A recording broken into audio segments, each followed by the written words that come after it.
Hello, hello, what's up everybody? Hope everyone's having a magnificent weekend. Yo, speaking to the 2 years? If y'all want a moment of full transparency, I'm gonna keep the starting soon screen up so I can eat this bagel. And then we'll watch the battles. Yo, we got Yakai in chat, welcome in.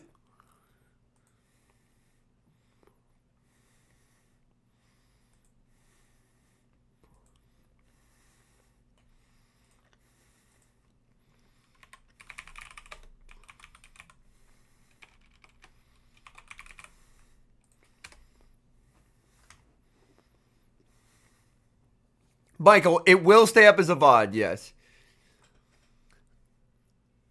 Yo, Toxic Sleepy gifted a sub to Yakai. Yo, that's very kind of you. It is a blueberry bagel.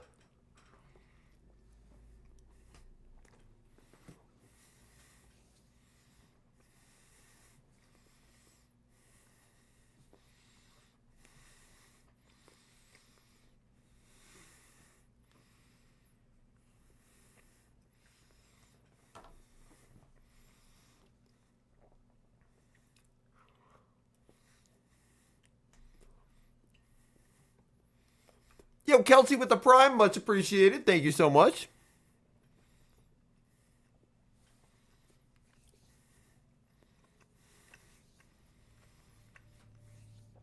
Yo, that's awesome, Tanner. Also, for the new subs, we got some emotes. Yakai showing them off. All right. I ate like a quarter of this bagel. Yo, that's awesome, Tanner.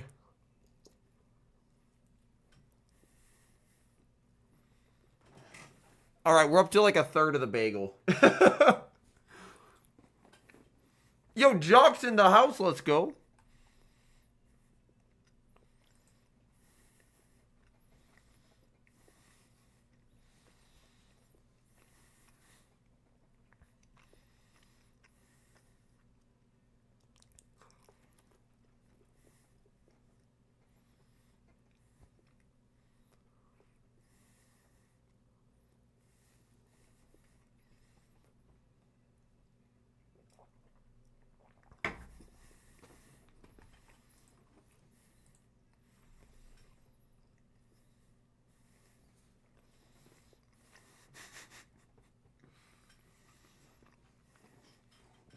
We out here.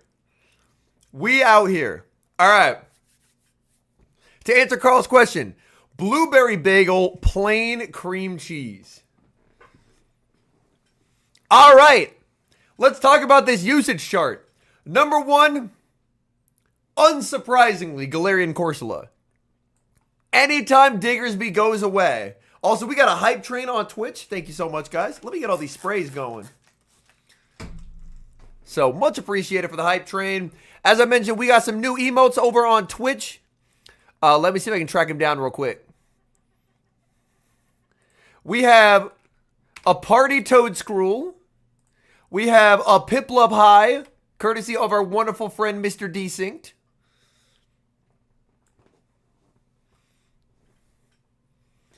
But yeah, look at this. Corsola super high. Credilli super high. Marowak super high. Moltres, it was never going to fall off. Respect the GOAT Galarian Moltres. It was never going to fall off. What's sick about this top usage, and actually Kaya in chat mentions a very interesting point. Most of these things up energy have play into each other. And that's really good. Dedenne found dead in a fire. Well, the biggest issue for Dedenne is if you run it, you're praying for RPS. You are praying for RPS. Behind my head, that's not a Dedenne. That's a Charge-a-Bug. That's right. People are opting for Charge-a-Bug because Charge-a-Bug at least has counterplay into something like a Credilli. Whereas the Dedenne has no counterplay. Shadow Scizor will get higher. Shadow Charizard, in my eyes, can get higher as well. Yeah, San Diego mentions, yeah, what I just said. Charge is much better against the top 3.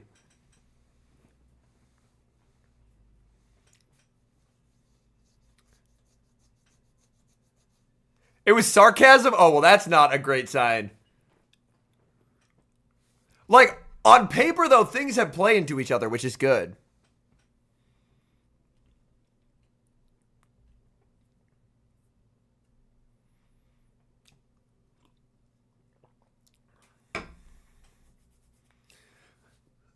Like, Charja obviously has a really bad time into, like, a Corsola and Marowak, but at the very least, its energy can do things there.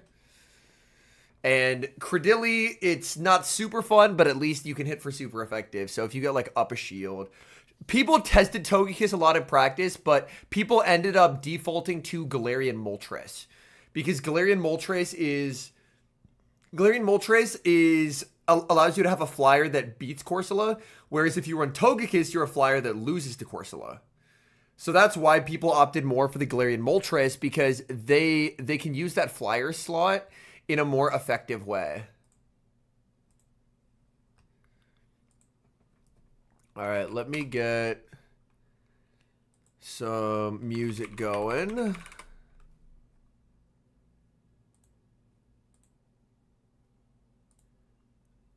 All right, playlist. Okay, hopefully this won't be too loud.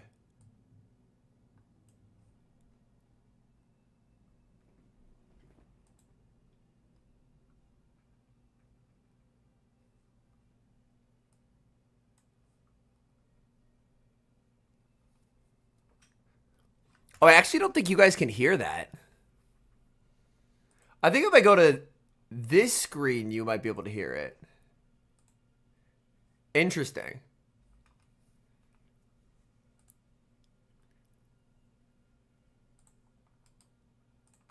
Oh, wait. I'll just change it to this. Now you should be able to hear the music. Okay.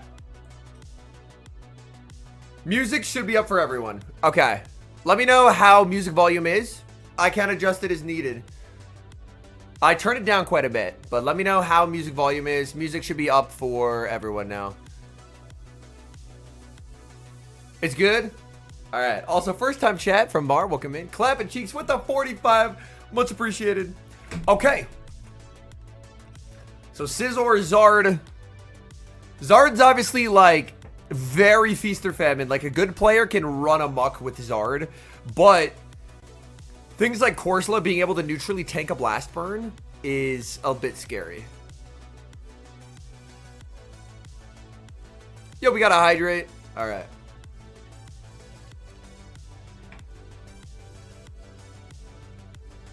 Pausing is very brief. What's pausing?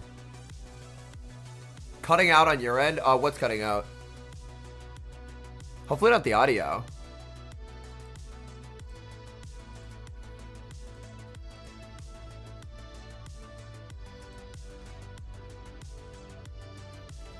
You had 2 one-turn brains? Oh, that sounds very unfortunate. I think it was the... Yeah. On the YouTube side, if you reload the stream, I think that'll fix it. Yeah. Okay, so we have our usage.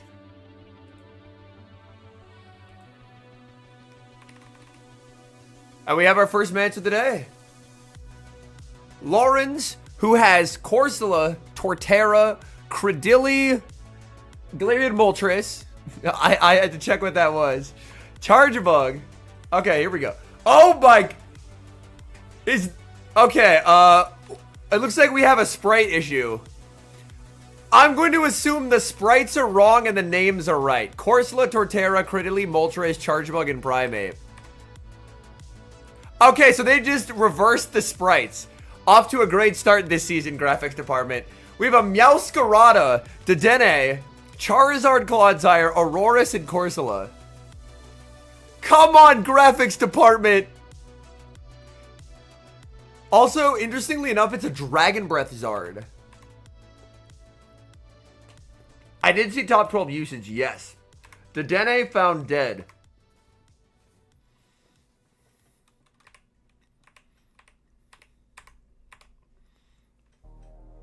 Meowscarada is a crazy pick. Shadow Auroras is a crazy pick, too. Oh, Jock says software had issues. They stopped revealing movesets after this match. Gotcha. Also, important note. Air Cutter Corviknight, not allowed in this tournament. You will not see Corviknight anywhere because Air Cutter is not allowed until next weekend in Milwaukee. This is because after, like, a seasonal move update is available instantly. However, if a move update happens mid-season, it takes 2 full weeks for it to be eligible for competitive play. So even if people wanted to bring Air Cutter Corviknight, they cannot at this tournament. It will not be eligible until Pittsburgh. I'm not convinced it'll have a massive role, but people will be able to bring it in Pittsburgh. But yeah, Dedenne not being around brings me great joy. Obviously, Vamperist has one, but... Okay, here we go.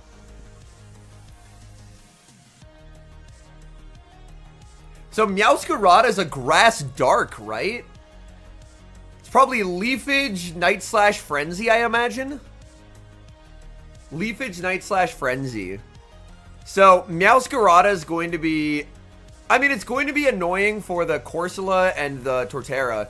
I imagine it can probably, in the 2s, BS its way through a Charjabug. I could just be mistaken, though. Meowscarada into Credilli. That's not what you're hoping to see. Acids are going to be deleting this Pokemon. There's the save switch into Corsola. Answered with Corsola. Oh my, it's the Aurorus in the back. Obviously, answering something with the mirror down energy means they're always going to be in trouble. We will see an immediate no shield. What are you watching? It's the first tournament of the new meta. We got a Meowscarada on our screen. So Vamperist wants Switch. He can take it, but Switch doesn't necessarily, like, he can take alignment, but the moment he gives energy to Moltres, a Brave Bird hurts everything, even Shadow Auroras.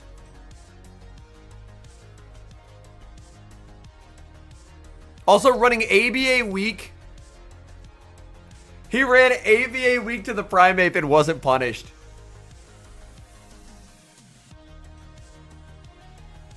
Yeah, he has to pivot here. This is the correct play. If he gives up the farm down, he loses, but now he's just fine. Because the Aurorus is too far ahead. Aurorus is just going to beat the hell out of this Credilli. To be fair, Doodoo, the next Galarian Moltres I see that's ultra eligible, I'll be Master Balling as well.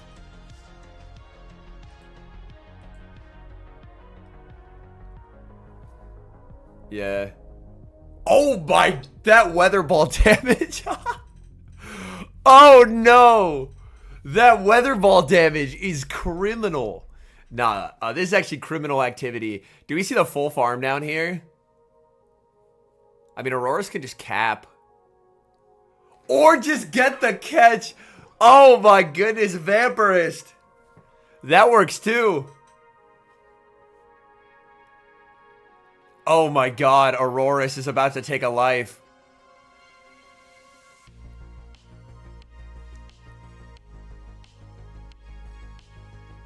Bring in the Meowscarada.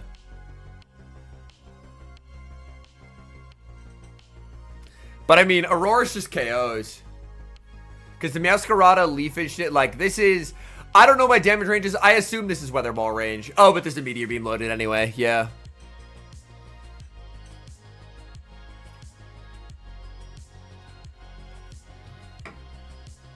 I'll Master Ball it because realistically, there... To me, there isn't a better use for a Master Ball than a Galarian Moltres. Because it's a highly meta-relevant Pokemon, and it's very difficult to catch.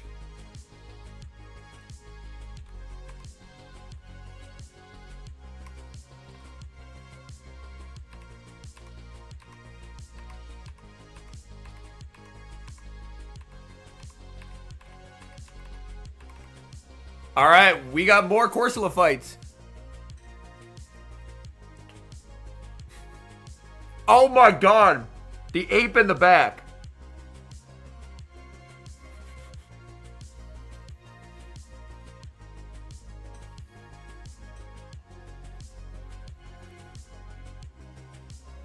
The ape in the back is criminal. Yeah. There's about to be a crime committed upon this back line by the prime ape. Oh my goodness, man. Oh, he baits it out. No, but he should go Credilli here always. He should go Credilli here, right? Oh, he doesn't go Credilli. Oh, baby. Also, a Rage Fist definitely would have KO'd.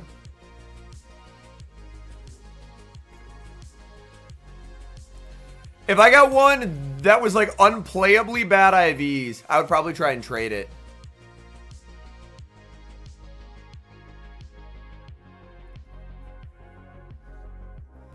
Oh, he was predicting to Dene in the back. That's fair.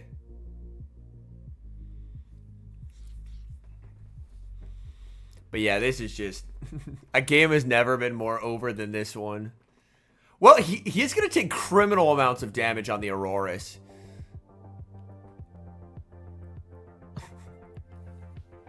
Auroras really wants this Powder Snow to KO, and I don't think it does. It doesn't. Oh, jeez. That's painful.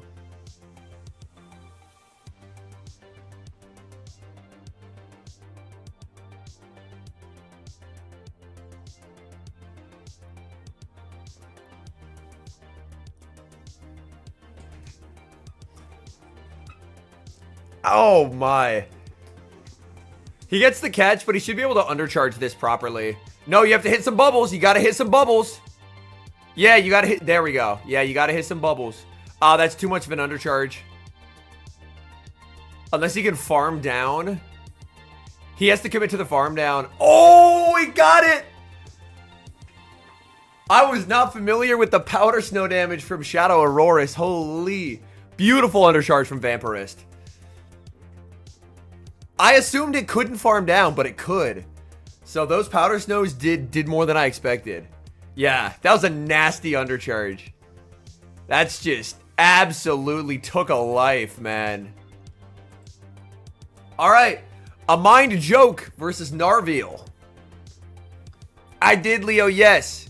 The first regional that I go to this season, which I cannot name, I am going to be like emptying my bag and trying to leave with like 400 charge TMs. Yeah, chat, hold on. I got to show y'all something. I got to show y'all something unbelievable. There has never been a better time to go to regionals than right the fuck now. I know most of y'all who primarily battle don't have enough charge TMs.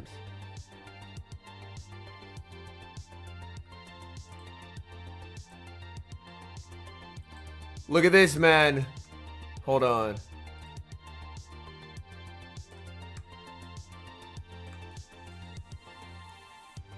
At regional championships this season, if you spin Pokestops, you can get charge TMs.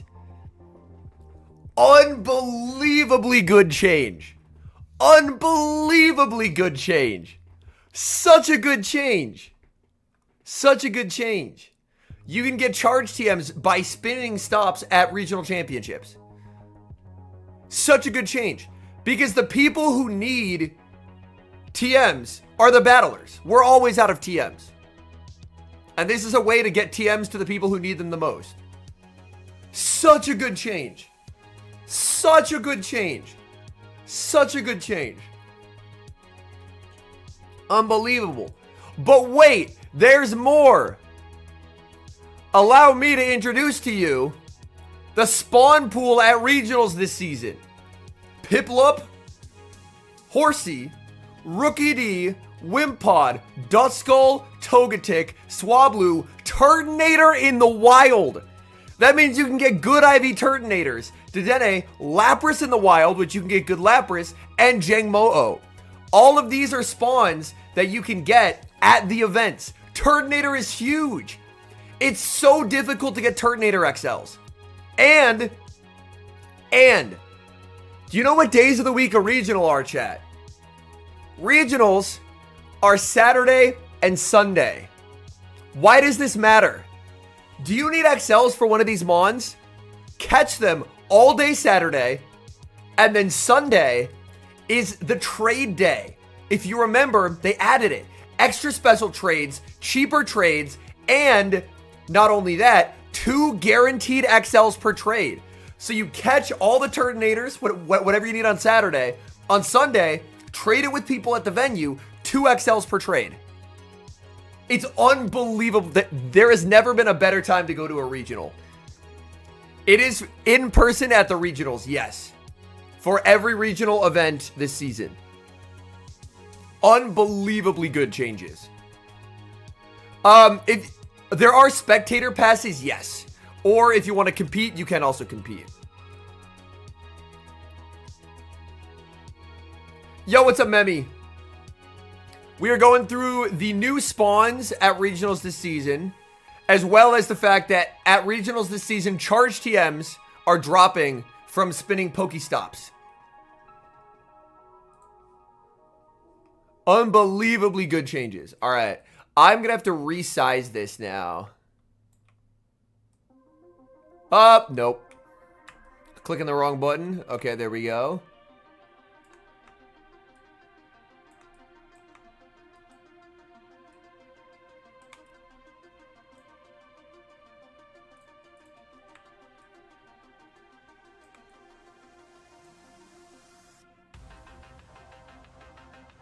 Wait, what? Why is it cooked?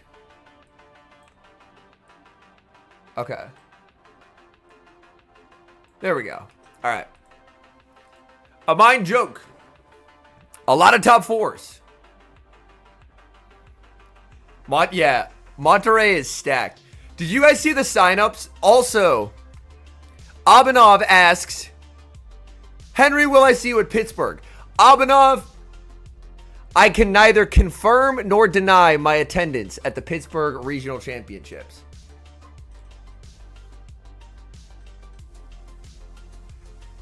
I am unable to clarify.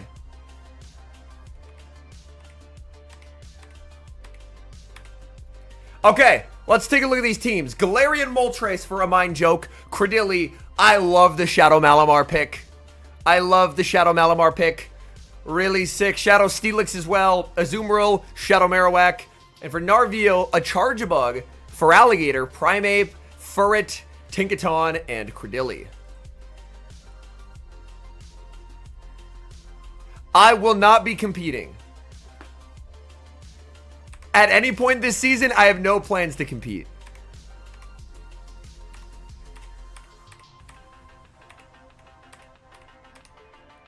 Game 1. Steelix into Primeape. We'll have to check the moveset on this Primeape. Is it on CC or is it on Ice Punch? Save switch into that Malamar, answered with Tinkaton. Shades of Milwaukee 2025 with this matchup. Immediate superpower putting pressure on that Tinkaton. A shadow superpower does inflict some extremely meaningful damage. Tinkaton gets absolutely rocked. Tinkaton will go for the bulldoze. If AMindJoke calls this, he can survive. This is a definite turning point in this matchup. AMindJoke does call the bait. That's great for him, as now he can make it to the superpower, but decides not to throw it. He actually is just going to fully let this go and instead go for massive farm. If he can get up energy with the Steelix, then suddenly the Steelix into the Primeape is no longer a bad matchup. So a calculated decision by AMindJoke to actually not make a play for alignment, as Primeape is very uncomfortable if it gets ramped up. He would much rather absorb the bulldoze. It's not going to do a lot of damage, and instead just go for big farm, because he can immediately Psychic Fangs the Primeape, and then these Mud Saps are going to be extremely, extremely threatening. Clock counting down for Naarveil. He's going to have to make a choice. Brings in the Primeape. Karate Chop goes through, but this does a lot of damage. Do you decide to let this go? He lets it go, and that's going to hurt. Psychic Fangs lands. Half the HP gone in a split second. In comes the Marowak. It's Feraligatr in the back. Oh, it is the non-Shadow Feraligatr. This is an important distinction. The Shadow Feraligatr gets farmed down in the 2-shield, but the non-Shadow does actually survive the Mud Slaps to get to a 3rd Hydro Cannon. However, by the time that Hydro Cannon is reached, switch timers will be up for both trainers. Hydro Cannon launched at this Marowak. Marowak, 2 shields to hide behind, could consider letting this go, and does let it go. Just gonna go for the farm on the Steelix. I absolutely love this play. Steelix now has to try and KO in 6 Thunderfangs. That counts the Thunderfang that just snuck through here. As for Naarveil, the biggest issue is the switch clock is not yet up.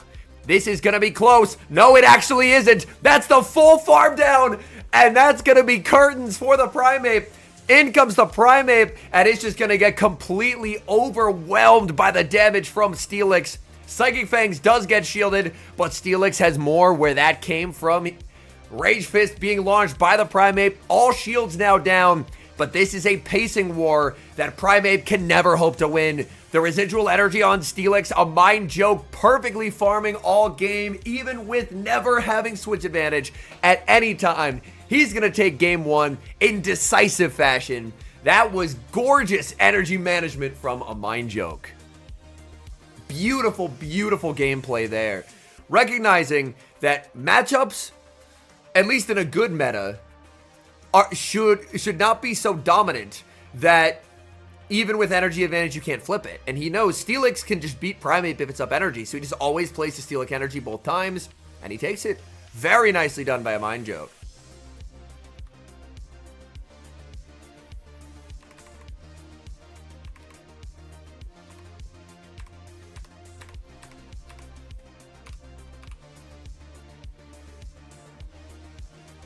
We got a tricky lead in the next match. Steelix into Feraligatr. Being the non-shadow obviously means that a Hydro Cannon does a lot less, but it's still quite threatening. For AMindJoke, it means the Thunderfangs do a lot less damage than they would if it's shadow on shadow.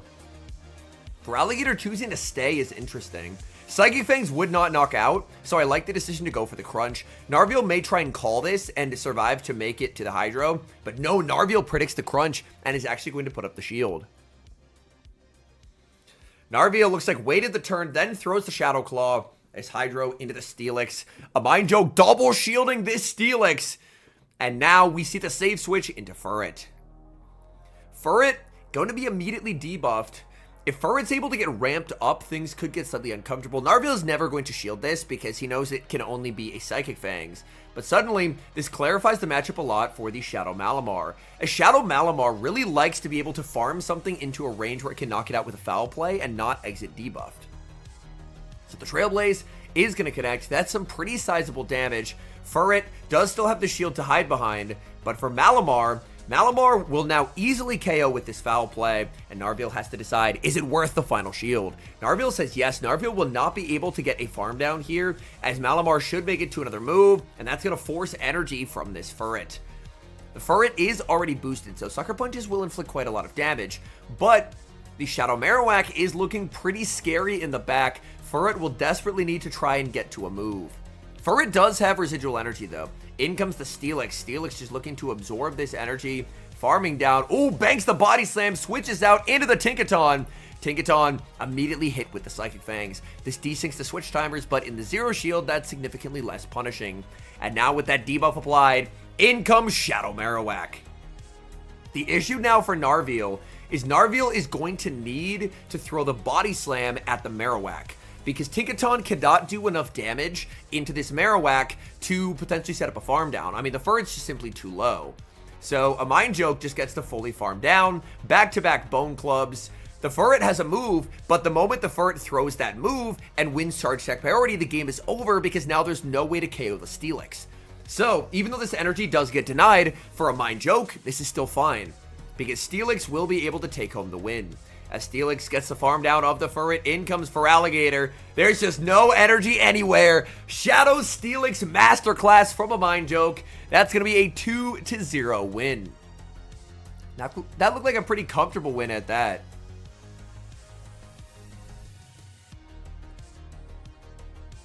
Oh, great matchup here. Great matchup here. PtoMan, the best battler in the world in the 2025 season, versus RGR, an up-and-coming Swiss battler. Both trainers have opted for Charge-a-Bug. PtoMan with the Charge-Bug has Wigglytuff to try and target down those Galarian Corsola plus Dark Cores, Shadow Scizor, Galarian Corsola, Goodra, and Shadow Marowak. I think Goodra is unbelievable in this meta. I think it's a really smart bring for RGR, Charjabug, Lapras, Pangoro, an interesting pick. So Pangoro is RGR's attempt to try and break those Corsola plus Dark Cores. Talonflame, Shadow Marowak, and his own Galarian Corsola. So it is a very interesting, like, you can see there's a lot of similarities in these teams.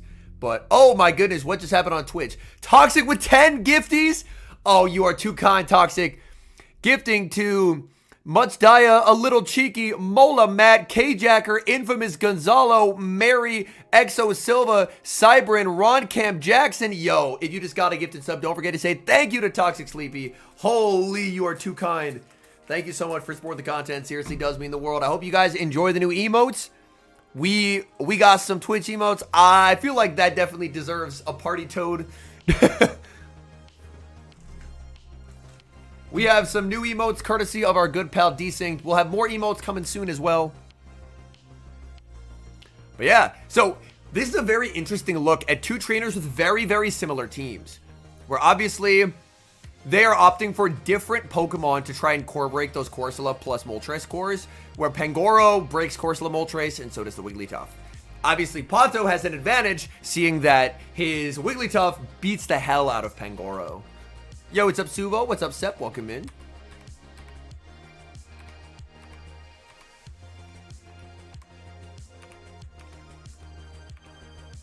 As I mentioned earlier, Pato was the best trainer in the world during the 2025 competitive season.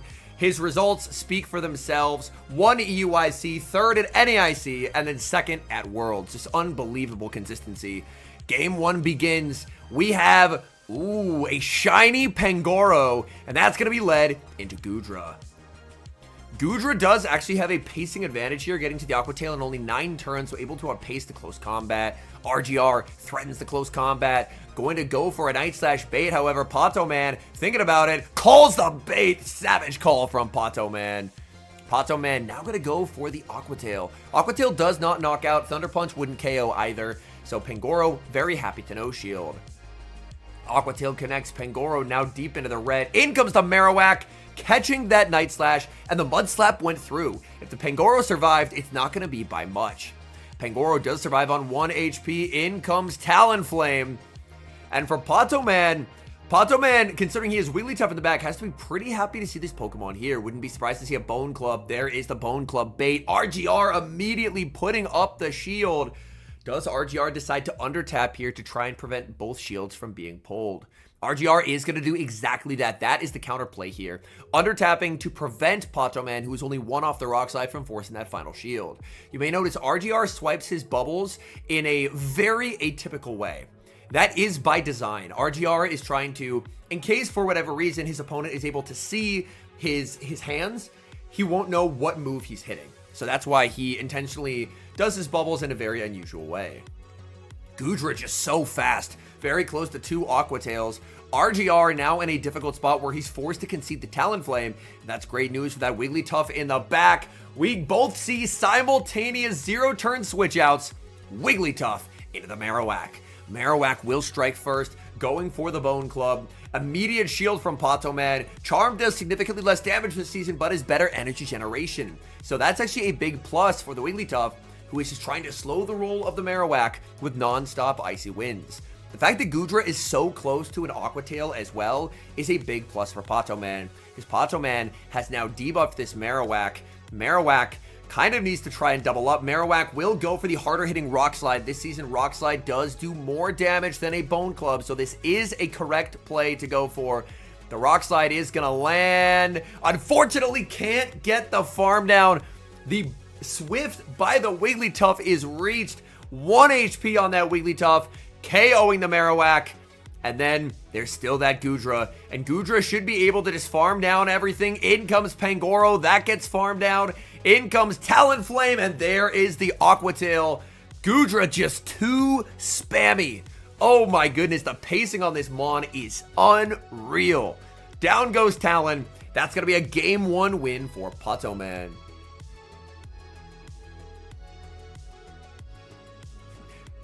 Kaya says, that's what happens when you're local to Galaxkobolten. Yes, Galaxkobolten is the OG insane bubble swiper.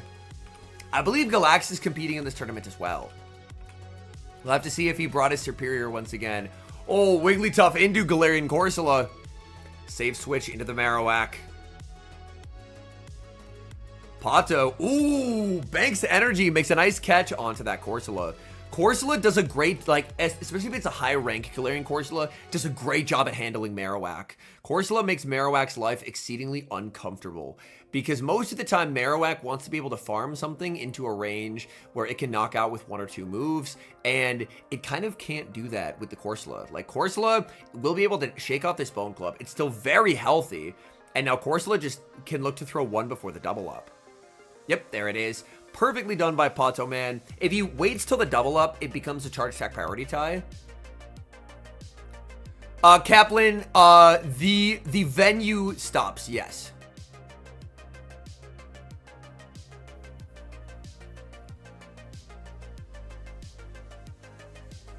In comes Corsola. Corsola.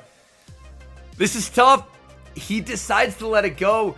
Oh, but this Talon is going to get murdered by the Goodra in the back. And it's just instantly over.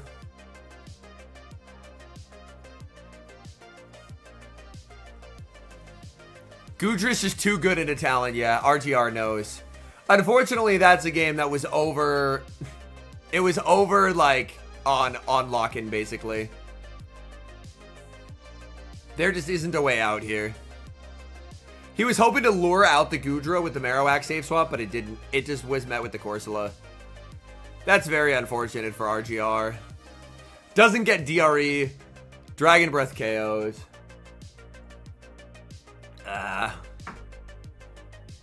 Tragic scenes. Tragic scenes. He has to shield something. Yeah, Schmeedy. Charja is 7th in usage. Dedenne is nowhere to be seen. Dedenne's out of top 12.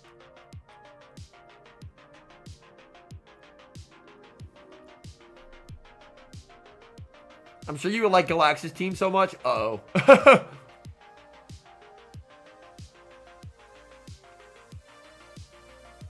Poor Dedenne. Nah, Dedenne deserved it, man.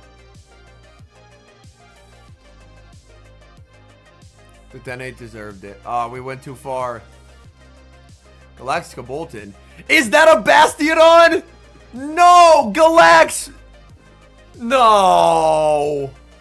No, no, no, no, no, no, no, no, no. Not my goat running Bastiodon. Gastrodon, Corsola. Hold on. Gastrodon, Corsola, Superior. I think that's a Wigglytuff, Bastiodon, and a Shadow Talonflame. And then for the Reeve, we have an Altaria sighting, our first Altaria sighting of the day. Shadow Quag, Steelix, Shadow Charizard. We have 2 Shadow Steelixes on this screen. I assume they'll fix that. Oh, a Shadow Malamar. That's a cool pick. Gastro and a Charizard. What fast move is it? Ember. Okay. Usually as the Charizard, you want to throw on 7 here. Yeah. Interesting that he goes Blast Burn on 7. I kind of like the Air Cutter on 7 into Air Cutter into catch. Yep, and there's the catch. As the Zard player, you're always trying to catch a Body Slam out of it. Malamar save switch. Oh my god, there's the Wigglytuff in the back. Ooh, stays in here. Very interesting play pattern. He wants to shield back.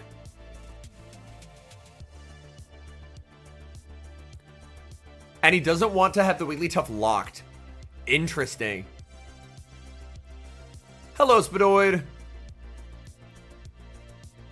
Back-to-back superpowers for the Reeve. I think you're just too... Oh, I was going to say 2-Shield Corsola.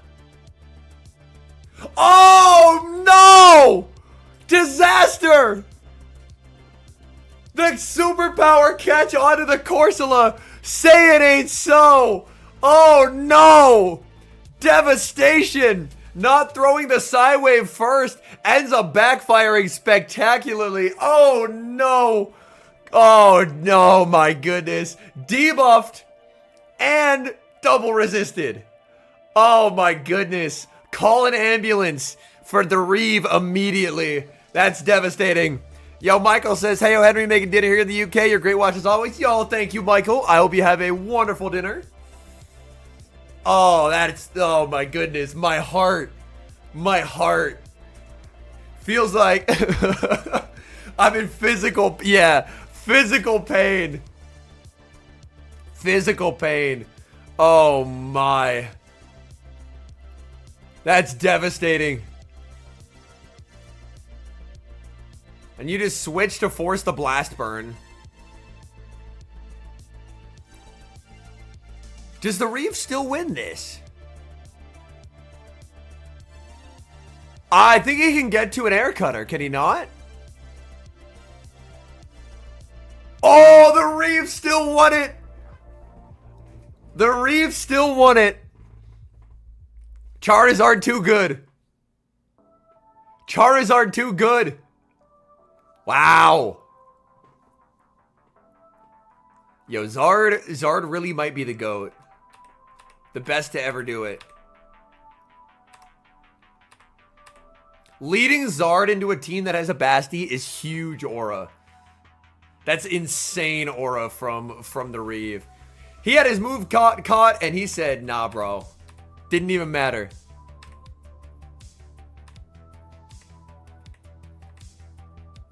Oh, Wiggles into Furret. Caught his ass ABA to the Wigglytuff.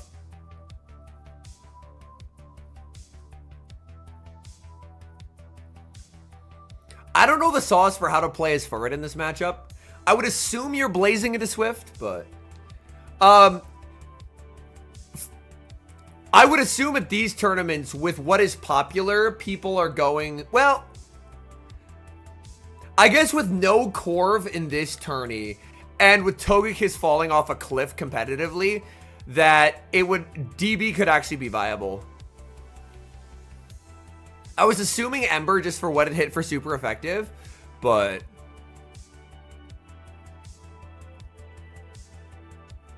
The annoying thing is like, nothing in his back as his 2 Shadow Mons wants to take a Swift. Like, a Swift is a lot of damage.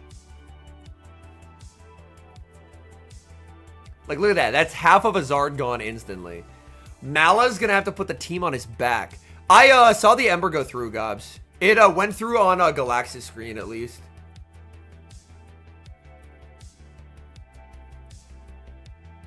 Yeah, I'm pretty sure that I saw the Ember go through on a Galaxis screen. Maybe I'm just mistaken, but...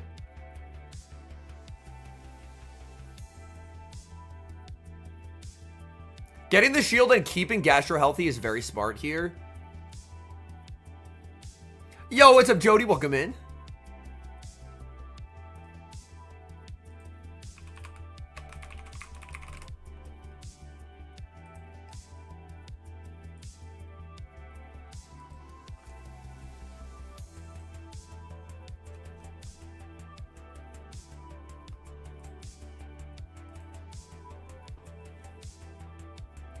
Gets a last-second foul play. Zard's just too low, though. Yeah, you always shield this to get the damage through. And then just switch. Yep.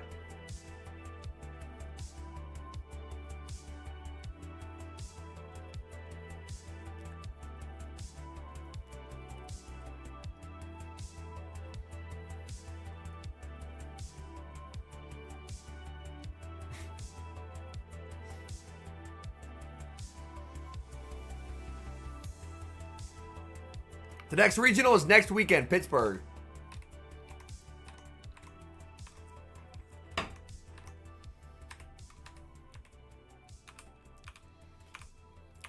Does he bring out the Basti? Oh, Basti, no!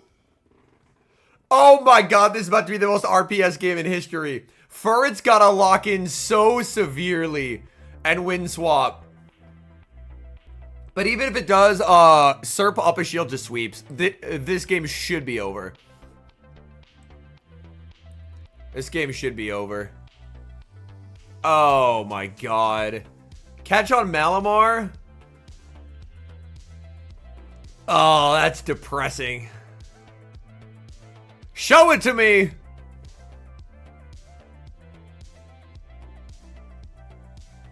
We threw an alignment there. We could have done one extra sideway, but it's not going to matter. Yeah, Basti Serp Wiggles. Oh, Galaxkobolten. Galax. It's a Leaf Tornado Serp too, man. It's a Leaf Tornado Serp as well. Oh, no.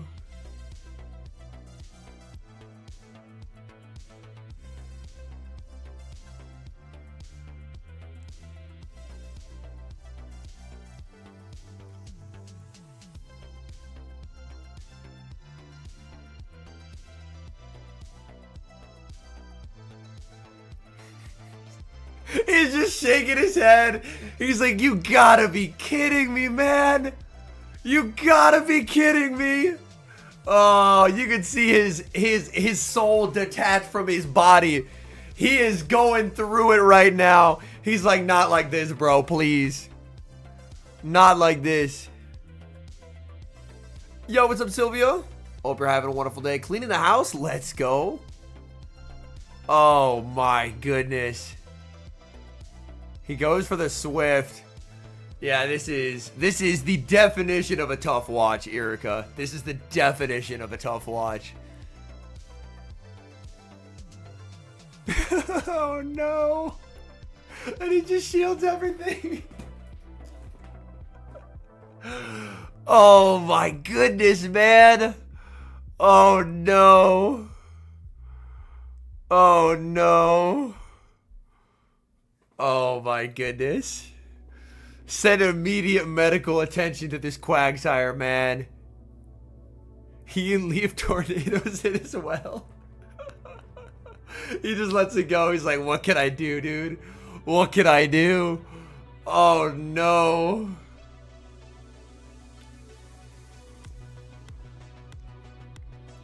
Galax doing Galax things. Ooh, we got Zzweilous versus Pandalite. Zzweilous, Charge Bug, Shadow Scizor, Galarian Corsola, Azumarill, Shadow Marowak, and Galarian Moltres. Panda has a Toedscruel. Double Grass with Toedscruel, Credilli, Charge Bug, Primeape, Galarian Corsola, and Lapras.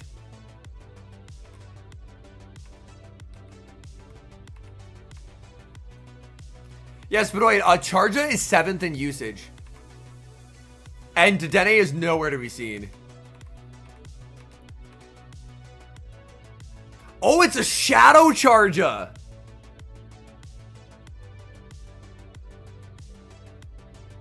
And Bullet Seed Dilly, interesting. Say something about Beelzeboy. He's not competing at this tournament. Charja is better into the top usage mons than Dedenne is. Like, Dedenne into a Marowak, you have no counterplay. Dedenne into, Marowak into a Charge-a-Bug, if you get 2 X-Scissors, you can actually inflict some damage. The same thing with Credilli, which is another top usage mon. There's no counterplay for Dedenne, but there is legitimate counterplay. Oh, the catch on Scizor! But there is counterplay for Charge because X-Scissor hits for super effective. Oh my heavens.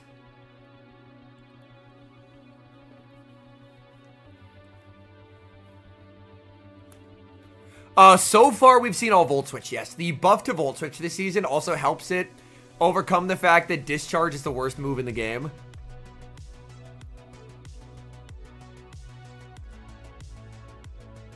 Shadow on Shadow, this hurts, yeah.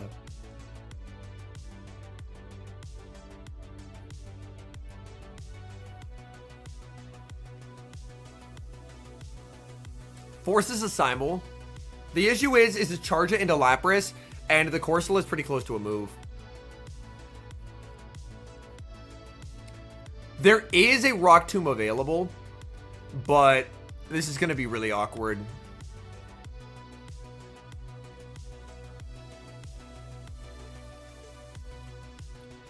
Now, this is where, even though Discharge is like the worst move alive, the extra Volt Switch damage is genuinely very beneficial. Togekiss people are running Galarian Moltres because the most used Pokemon is Corsola, and Corsola destroys Togekiss, but Galarian Moltres beats it. Oh, he tries for a catch. He transfers it, loses the move. Yeah, that's game. Yeah, Corsa is the #1 usage mon. ZZ taking game 1. Next regional next weekend in Pittsburgh. Oh, Primeape.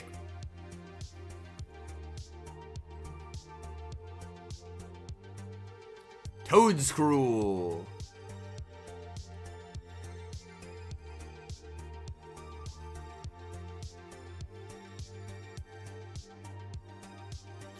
Now, this series right here, we are learning why every team has to have a dark resist. Sorry, a ghost resist, like a dark type or a normal type.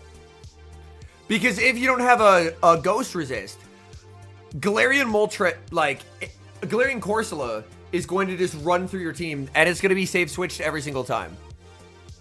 Whether that's a dark type like Galarian Moltres, whether that's like a Furret or something like that, you have to have at least one ghost resist. Otherwise, Galarian Corsola can always just be safe swapped into you. So freely.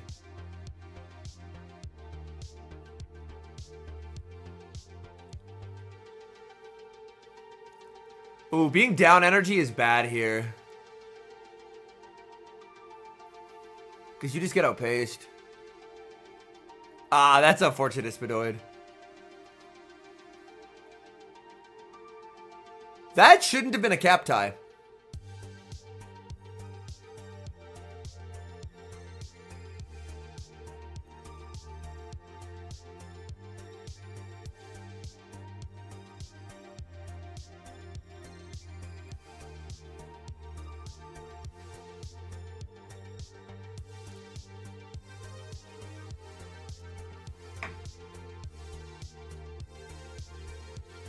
And now Marowak just does Marowak things.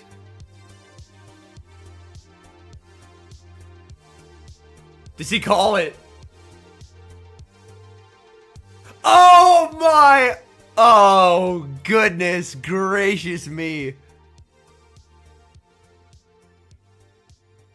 Does Toad have a move? I don't think Toad has a move. Toad would need a move for him to win this game. Ah, yeah, he doesn't get that.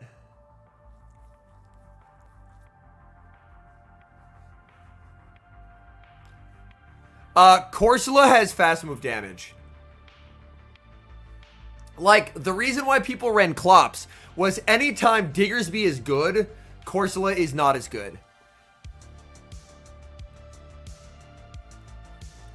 So, when Diggersby is good, people run Dusclops. But when Diggersby is not good, then people run the better Ghost, which is Corsola. Oh, this should be a good series. PtoMan versus Kooshak. We've seen Pato's team, Shadow Scizor, Wigglytuff, Charjabug, Corsola, Goodra, Shadow Marowak, Kooshak. That's a Ferrothorn. Wigglytuff, Ferrothorn, Primeape, Charizard, Furret, and Swampert. Stalemate, bottom of boards, it looks like is 23, let me look. Bottom of boards today is 23.45.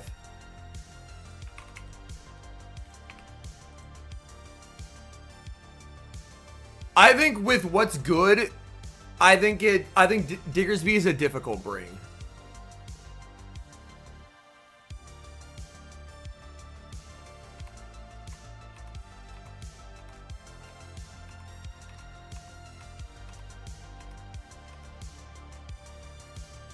Now, Kooshak is best known for being the first trainer to ever give Tomahawk a second place finish.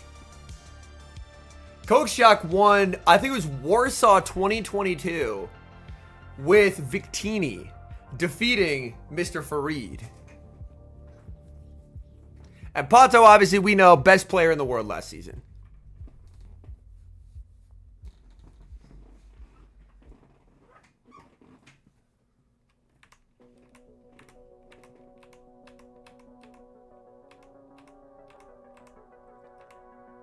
I'm curious about the Charizard moveset. Wigglytuff, Swampert.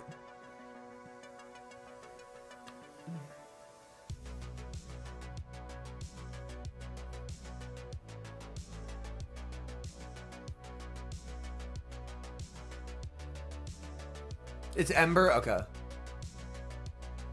I am one of the commentators. Nice, but I choose not to compete. Much to the sadness of basically everyone in my chat and inadequates who want to see me compete, but I just don't have the desire to.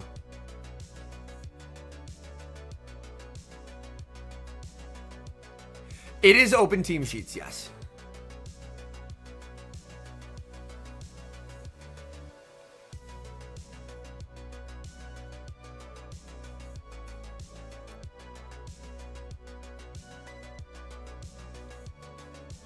Do you need Blast plus Air Cutter here? Goodra's really, really bulky.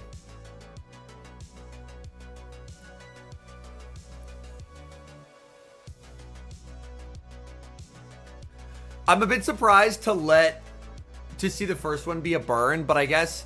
Oh my god, I think you need 2 burns. Yo, Goodra's fucking OP, dude. Also, I just realized... Wait, it's a regular Charizard. I didn't even clock the fact that it's not a Shadow Zard. Hello? I mean, Pato's never going to shield this ever. Make him throw a real move. Yeah. Oh, Air Cutter still almost did it. Misplay there by Kooshak to not throw after 1. Yeah, I didn't even clock that it's a non-Shadow Zard.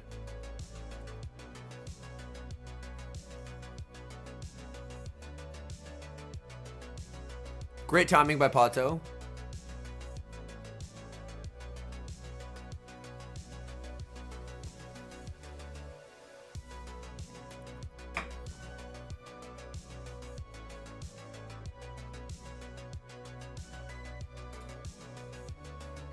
Nice energy management there by Pato. Yo, what's up, Bam-Man? I'm doing well.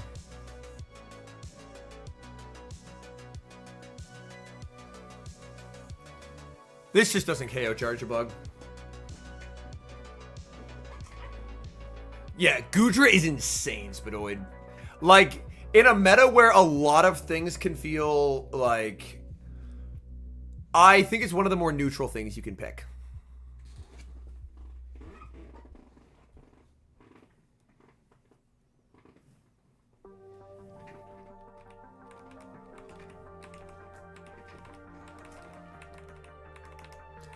Pato's bringing it to almost every single game so far. Charja. Oh, buddy, into Zard.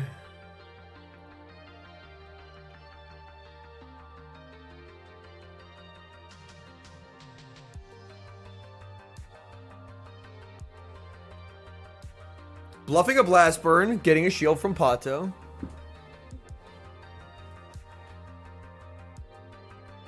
Oh my god, regular Zard still getting absolutely crushed by these Volt Switches.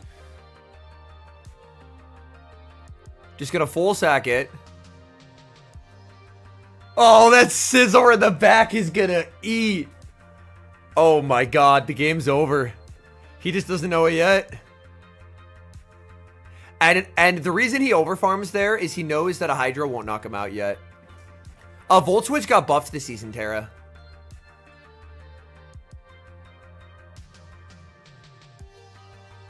He's really praying this KOs. I think Charger can hang on here. It's very, very bulky. Oh, it just doesn't. It just doesn't. That was a good CMP tie from Kooshak then.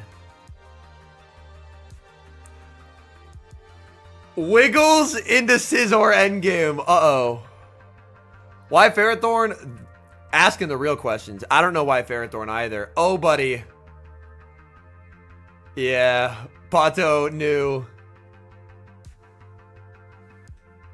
I do stream on Twitch too, Moki, yes. We're live on both.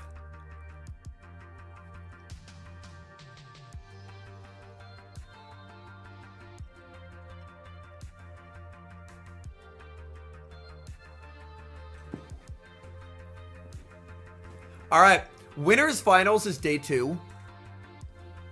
Also, signups for Pittsburgh are already huge. I believe last I heard we were approaching 160 for Pittsburgh. If you live near Pittsburgh and you've ever thought about competing at a regional, no better time than the present. He gets his sludge wave.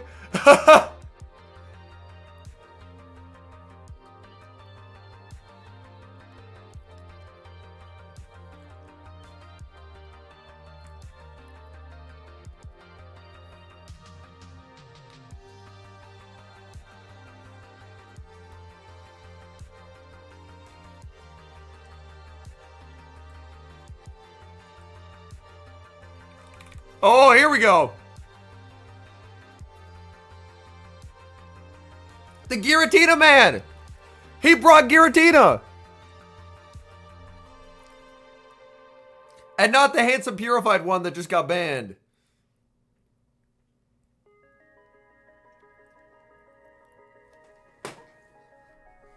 Thunder Punch on Goodra is what allows it. Thunder Punch does more overall damage, so it gives it slightly better damage if you can only throw one move. And on top of that, it also gives you coverage into flyers.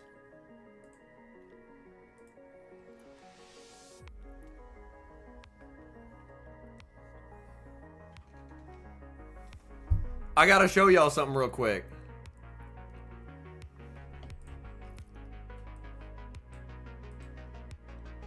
This beautiful boy is banned. He's not allowed in competitive play. RIP to the GOAT. Purified Tina. I have one. So if I need one in the future, I have one. Banning it is absolutely the correct play. But I just wanted to make sure that I had one.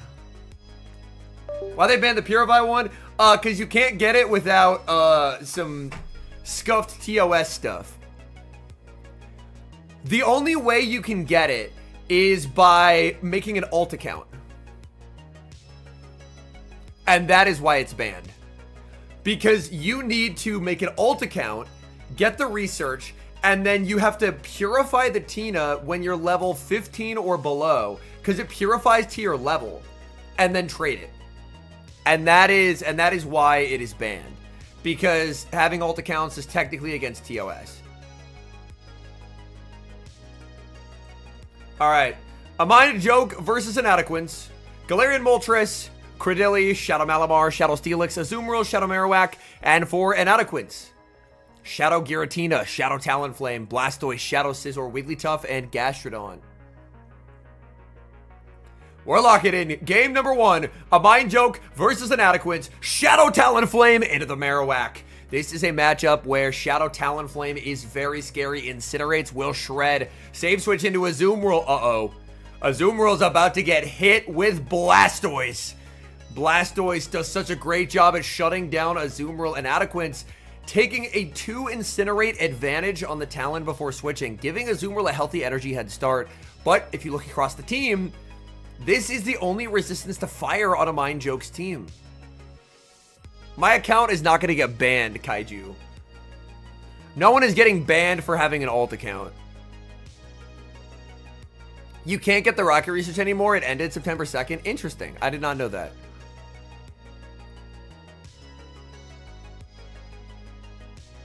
But for competitive play, we don't want something that is only able to be obtained via alt accounts.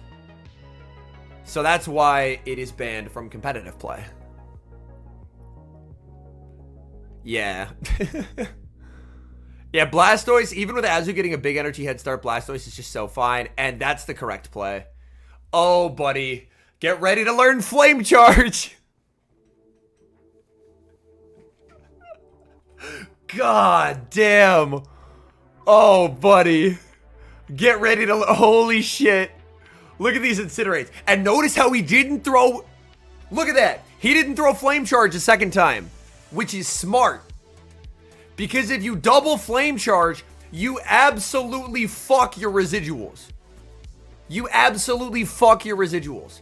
If you flame charge fly, it's 3-2-2. If you flame charge, then your next move is guaranteed to be on 3 and it's 3-2-3. So you absolutely cook your residuals. And that's why double flame charging is more often than not a gigantic mistake.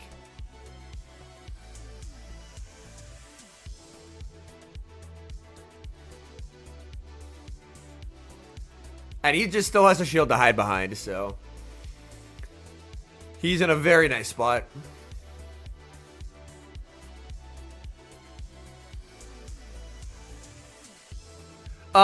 It's banned for now. Like, if there was ever a way to get it that didn't involve an alt account, they'd probably unban it. But for now, it is banned.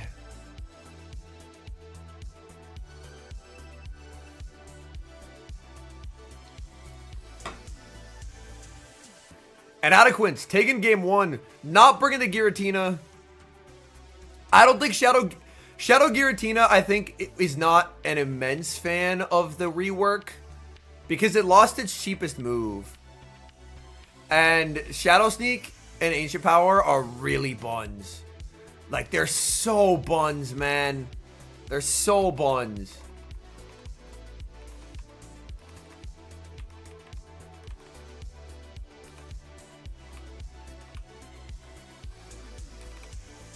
Ooh. Shadow Mala into Scizor. This is one of Mala's most uncomfortable matchups. What mon is banned? Purified Giratina altered. Well, Toxic, the thing is to keep the account that low. Yeah, Shadow Declaw does do a lot of damage, yes. That is true. But to keep the account that low, you basically have to do nothing but complete the quests. So that's why it's highly... and then he just gets to bank all that energy and just Azu just dies in Blastoise's arms. That's devastating. But yeah, so that's where, like, people are gonna end up... You're basically not going to encounter someone who gets one legitimately, because it would have to be, like, a new player who did nothing but the Giratina research, which new players wouldn't do. So, it's definitely the correct call to have it banned. Because on broadcast, you don't want to have to explain how someone got him on. I remember back in the day, there was someone who competed in a region. Oh, he tries to catch. Martine waits the turn. Oh, absolutely cooking this man.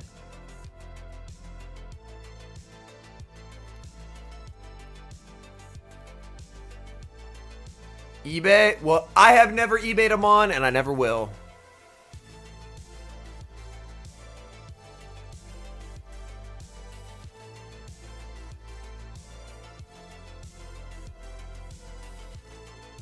Oh, someone in the past brought a Great League Sneasler. Like, I think it was in the 2022 or the 2023 season. Right after it had been released. And Great League Sneasler was only possible via low-level account shenanigans. And it actually made, like, a group finals. And they had to explain that Great League Sneasler on broadcast was not a thing that was obtainable.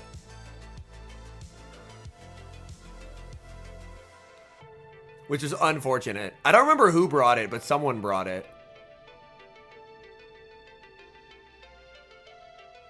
That was before my time on the broadcast team, though. He pulses, and he has all the energy on blast, so... Alright, Martine today, too. Weatherbolt Water Private. Good times. Yes. Yeah, Great League Sneasler is now... You're able to get it, yes.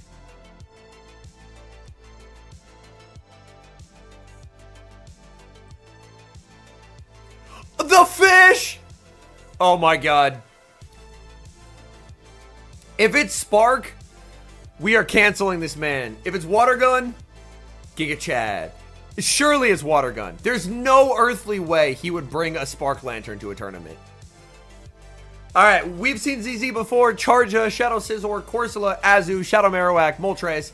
For Weedle, Corsola, Lantern, Tink, Shadow Marowak, Credilli, and Galarian Moltres. Oh, Scizor into Credilli. Is it the fish time? Is it time? Send out the fish! Oh, baby. Get ready to learn Water Gun, Marowak. Get ready to learn Water Gun, pal. So he's just going to take the shield advantage for the end game. Interesting plays. Lantern's so slow, but it's so fat. This motherfucker tanks shit for days.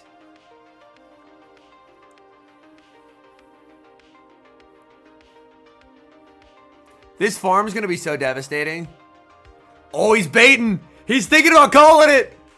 Oh, my. Oh, my. Wicked call from Weedle. Oh, that's sensational stuff right there. Sensational stuff right there. Exits with so much energy. Spark Lantern is very alignment dependent. Water Gun Lantern is very flexible because you have play into the slappers.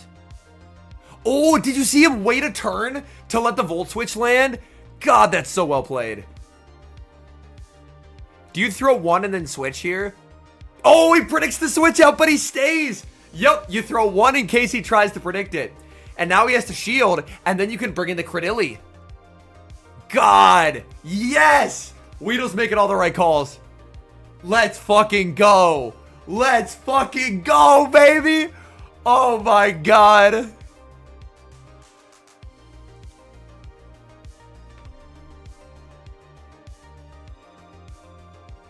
Cooking. Cooking. Sauteing. Oh, I'm so happy.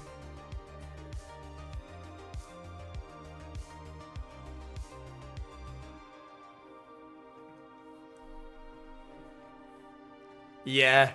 He looked at it and went, wait, I might be 1 HP. Because Molt just can't lose. Well played by Weedle. That's a brilliant fucking series. That's a brilliant series. Well, not even series, just game one. Now it's up to ZZ to respond. If anyone can respond, it's going to be ZZ. I mean, it's not a ridiculous bait, Adrian. He can only make 2 moves. So, if he throws the Rock Slide and it gets shielded, he gets fully farmed down and gets no damage.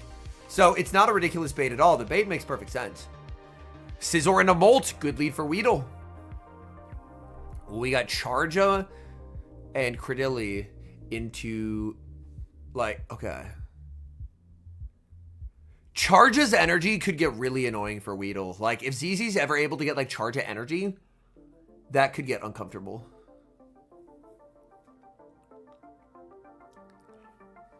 Go for the Trailblaze. Just letting it go. Going to bring in Charja and probably force Weedle to pivot. My guess is Weedle will pivot into the fish. And that's going to allow him to pivot out. Yep. He knows to save it at this point.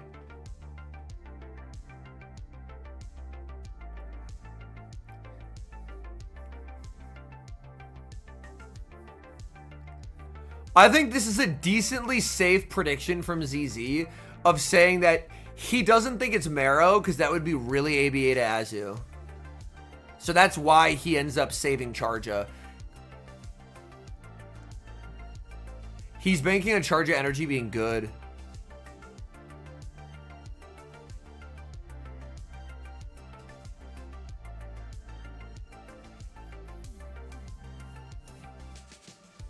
He wants his clock up so bad. There it is. Clock up. Going for the Brave Bird. Looks like that may have been on alignment trying to cap tie there.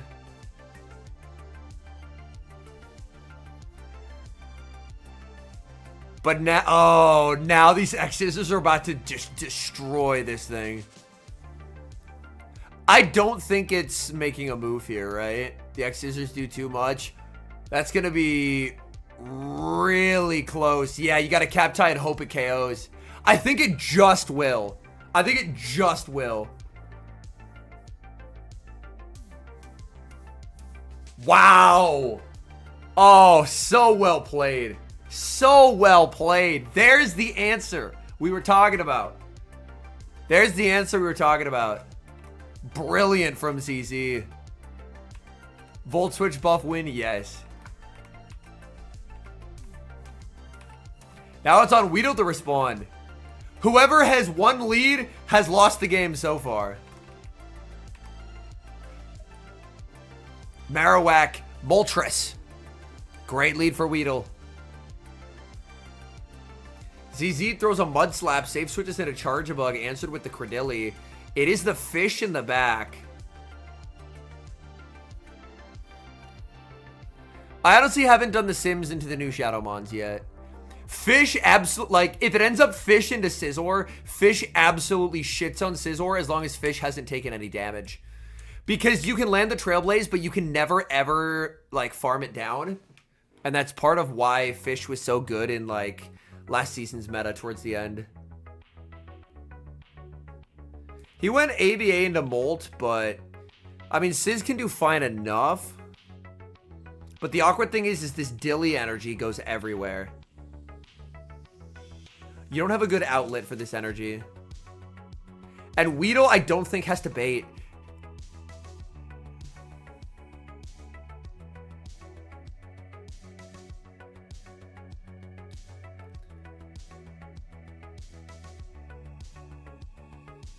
Oh, no. The second move, too.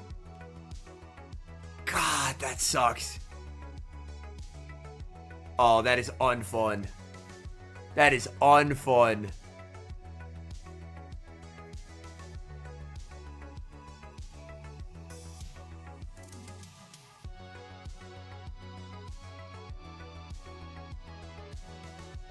He switches in the Scizor just to try and get some fast move damage on it. But he just gets absolutely boomed. And then it's the Fish. And the Fish doesn't die to a Bone Club plus slaps. We saw this earlier. The Bone Club just doesn't KO from here.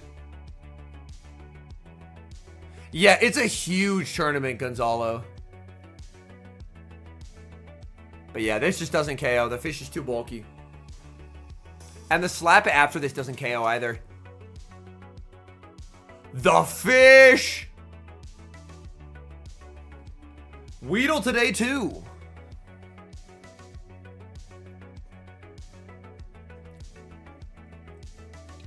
The European Fish living up to its name.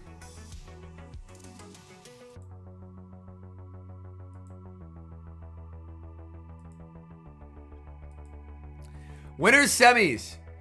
NineAlfie versus Galaxkobolten. Our first Togekiss sighting of the day. Togekiss, Corsola, Charizard, Credilli, Gastrodon, and Dunsparce. Also our first Dunsparce of the day. You kind of hit Ultra Ball 4 in pocket. Let's go. I'm trying to remember what my Master Ball deck for this season was. Let me pull it up. I think it was the Judy Suicune Repel deck. Yeah. It was the Suicune Repel deck. And we've already seen Galax's team. Repel ends up being such a useful card this season. Credilli into Gastro. Save switch Corsola. Oh. See what happens when there's a ghost resist on a team? Yo, what up, Schmeedy? I do have a Discord, yes. Not Suicune. I run whatever's good, hit Master Ball as soon as possible, and then I don't play for the rest of the season. To me, it's like a semi-enjoyable way to pass the time, but I don't think it's a competitive game. The amount of variance in that game is absolutely insane. And purely based off that, I think it's far better as like an introduction to a card game rather than something that is actually like a competitive game down the road. And I've hit Master Ball every season. It's been a thing.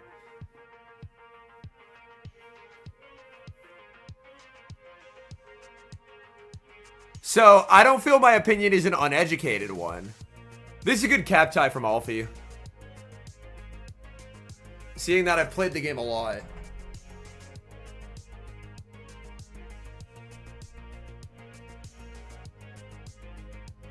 That's such good Dunsparce value there. Skarmory plus Dialga Melmetal. Oh, interesting. Are you running base Skarm or Skarm EX? I assume regular Skarm. Shadow Talon.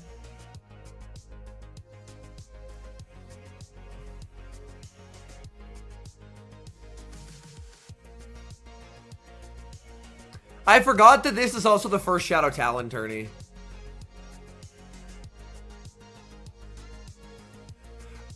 It is whatever you caught, superhero, yes. Oh, Skarm EX plus the support card. Gotcha.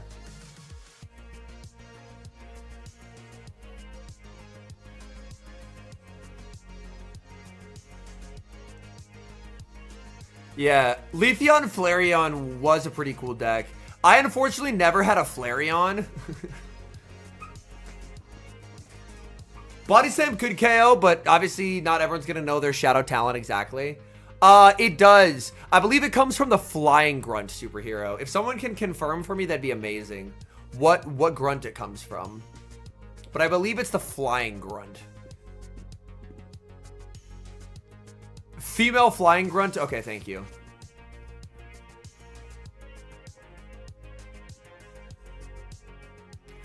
There are several other things that can come from that grunt too, though, which is unfortunate. And now Gastro just gets boomed. Suicune, Entei, Solgaleo. Ooh, that sounds like a really cool deck.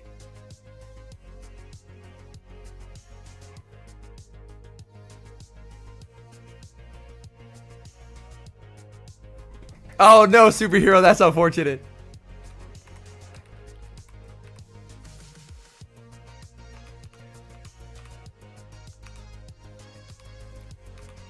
I do really like the Dunsparce idea. Which is crazy, because I'm normally Dunsparce's biggest hater. But looking across these teams, Sparse is pretty solid.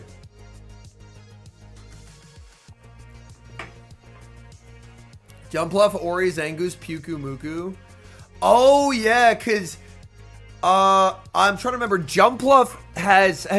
Jumpluff and Zangoose's ability, like, tag team, right? I can't remember the exact interaction, but I think there's some kind of tag team ability.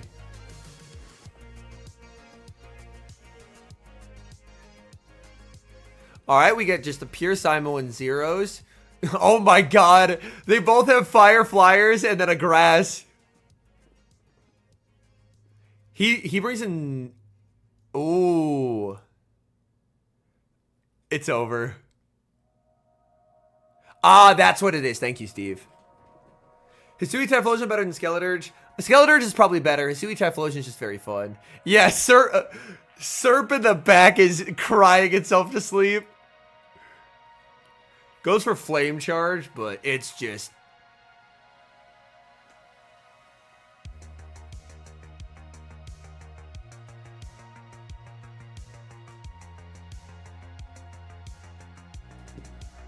Like... God, even an air cutter is gonna hit so hard. He calls it because he has to. But Jesus, that damage.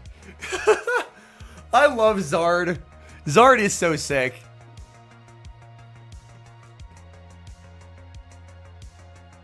And he gets the double air cutter. Mamma mia. Successful hate watch. I love Galax, but Basti losing will always bring me joy. Oh my...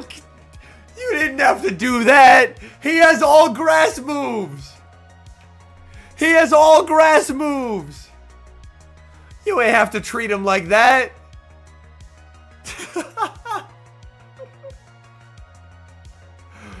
Oh, the BM is crazy. Oh my goodness, man.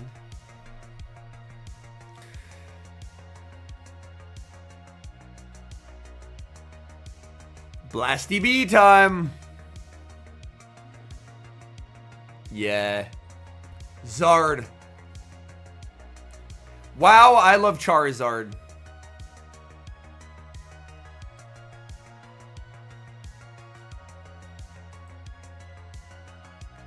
Ooh, we got RGR versus Cris. We've seen RGR's Pangoro team. Another Wiggly team. Our first Empoleon sighting of the day.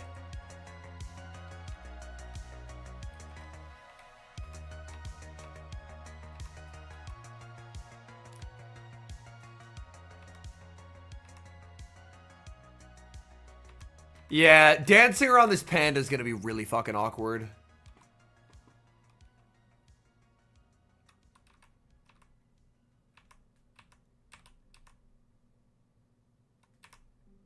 God, Penguin is miserable in this matchup. This is an unfun spot to be as a Penguin enthusiast.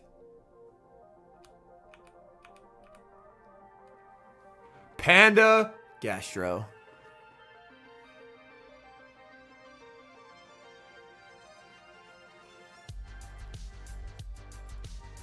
Just throws on 7 here, yeah. Ooh, gonna CC this man. Ooh, gets the shield call right. No pivot out. If he shields, he is 1 off a CC. Cris could just try and go for a catch onto Corsola here. Oh, he's gonna snipe him. Oh, what a play! What a play! Oh, that's beautiful.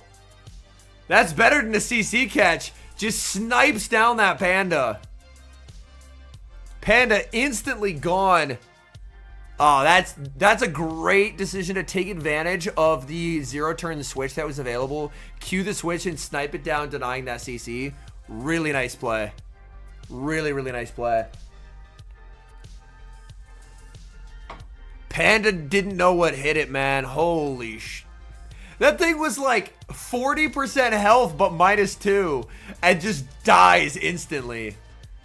Very, very nice. RGR gonna bait here, going for the fly. Cris puts up the shield. Unfortunately, can't get to the bird. Forced to settle for a fly.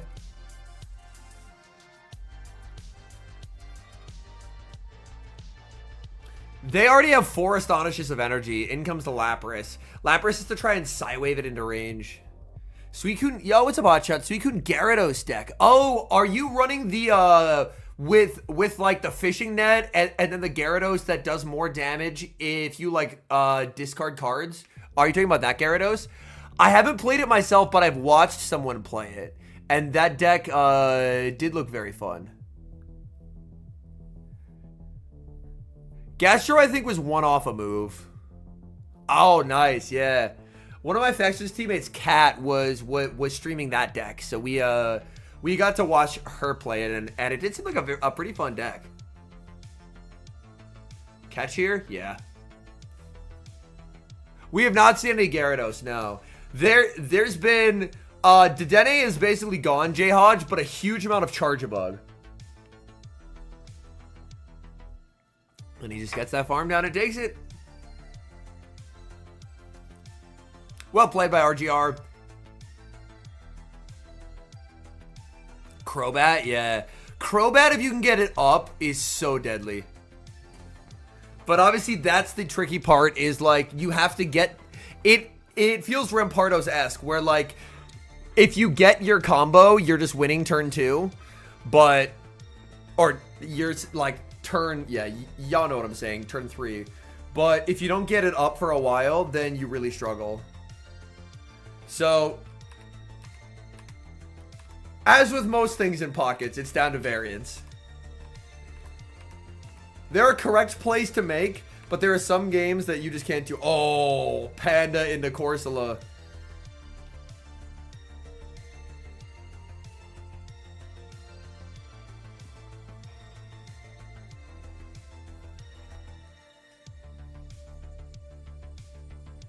Panda causing nightmares right now.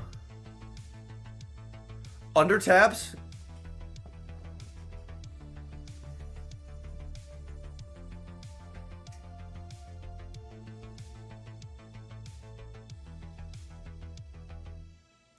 No turn wait and attempt snipe here. Do we see the switch out right here, though, into the Wigglytuff? We do. Oh, but he lives the charm. He wasn't debuffed this time. 1 HP Panda. Forcing the shield and then Talon.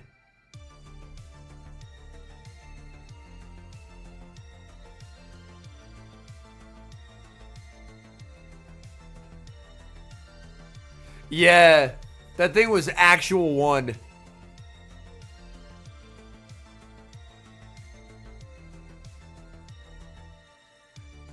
Maybe he got it at a regional last season, because I think Pancham was one of the regional spawns last season at these tournaments. Ooh, this Talon's going to be annoying.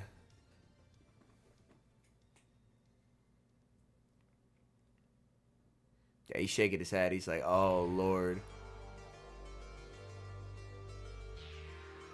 Oh, it was a global GoFest spawn, too. Gotcha.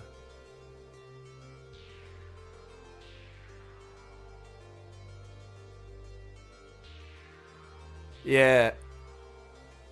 Oh, he... Huh? What the fuck happened there?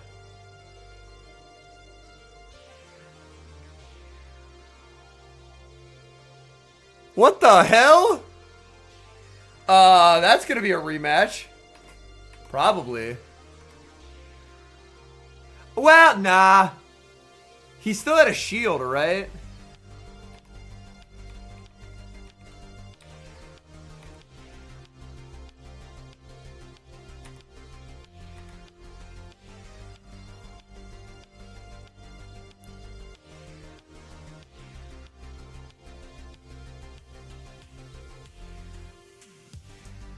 Yeah, I think considering RGR still had 2 shields, they probably don't rematch it.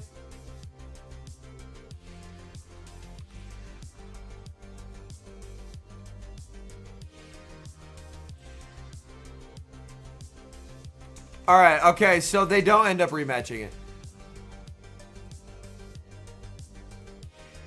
Yeah. My initial thought is, well, that looked bad, but then I was like, wait a minute, he just wins anyway. Alright, PokeSquark, Shadow Charizard, Como-O, Corsola, Credilli, Steelix, and Lantern. For Reberly, we have Gmolt, Charja, Scizor, Marrow, Azu, and Credilli.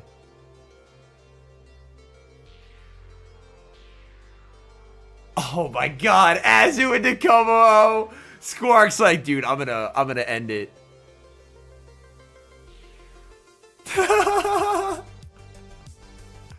I guess you just bank and try and catch out of it. Catch on like 7.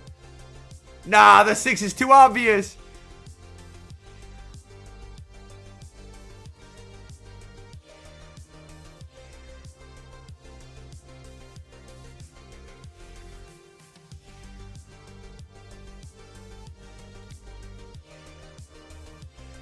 Oh, and it's Marrow in the back for Steelix. Oh, it's over. It's over.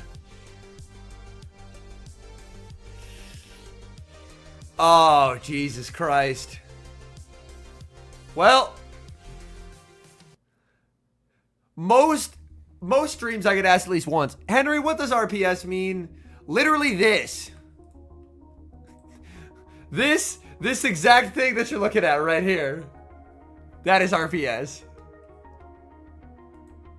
Switches into Como-O. Oh, buddy. Yeah, there is no way out of this. He's so cooked.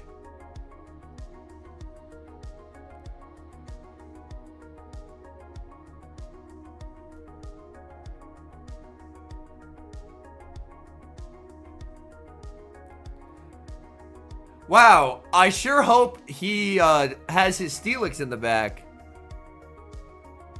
Reversible pawn supply. Oh, buddy. Oh, buddy. Oh, buddy. This is the first, like, heinous RPS we've seen.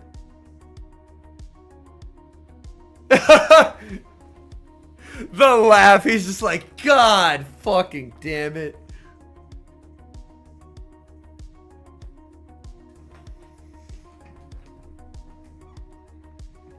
That's why no matter how enticing a pick like Como-O looks, it's not the sauce for show 6.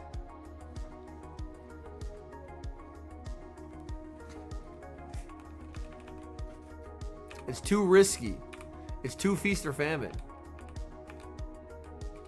Yo, Cridley, he brought back the Como-O. You just bank and then go course here? Interesting. He didn't catch in course. Nuking Breaking Swipe was good. I mean, if they didn't make it 50, Steelix would have been the most annoying thing possible. See, but this is where he could get cooked. Because he just desynced the timers by 25 seconds. And you can't desync switch timers when you have a fucking Como-O on your team.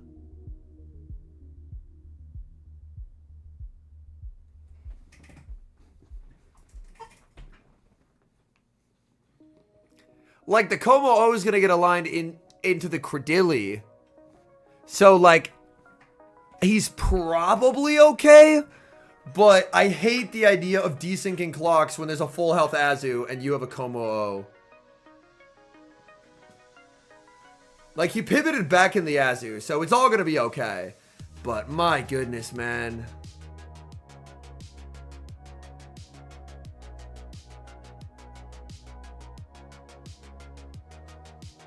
Yeah, and the thing you have to do is just stay as the Corsola.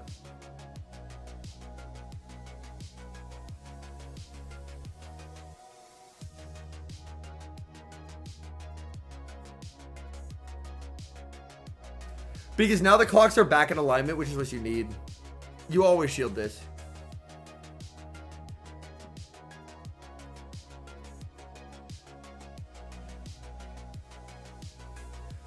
That forcing the energy is unfortunate.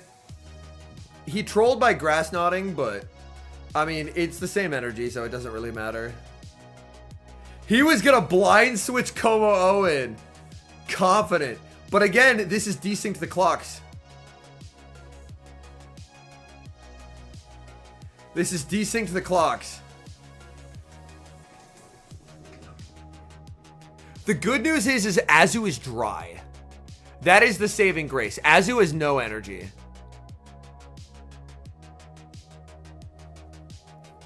Possibly stream Pocket it. I'll probably not.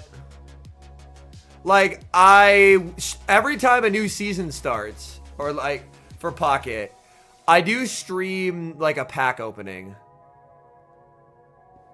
Because they send me gold for that.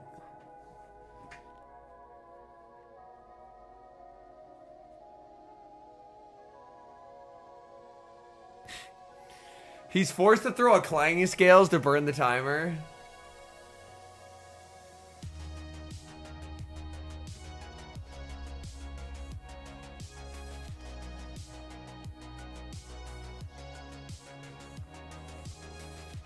Oh, timer was up? Oh.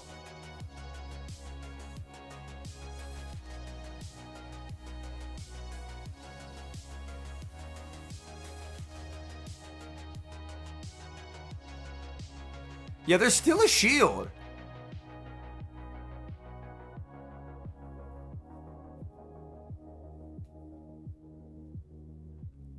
How much energy does the Az... I think the Azu's dry, right? Because it just threw at the dilly. Yeah, he escapes. I don't agree with how the game was played. He escapes, but I think he made that way more complicated than it had to be.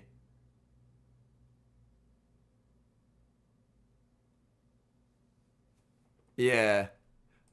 Clanging is like the most busted move ever. I wouldn't be surprised if Clanging actually does incrementally more damage despite the double resist.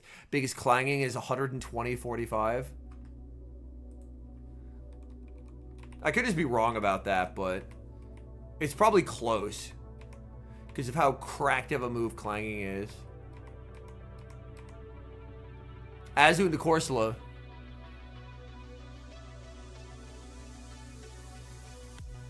The fish looks amazing in back. It does 1.4% more. I knew it. I knew it. Clanging is just that much of a better move. That even despite the double resist. That's so funny. But yeah, had to throw 2 anyway, so should have just thrown the double upper hand. That wasn't even from a strategy perspective. That was just from me assuming shit and then being correct.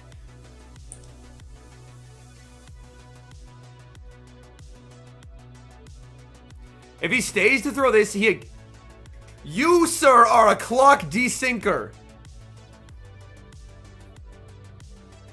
Oh my god, does he go fish here? Oh no! The clock desinker gets punished. 4K HD 1080p.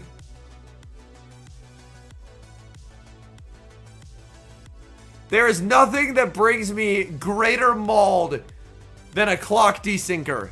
And he's a clock desinker. Stop doing that shit. It's...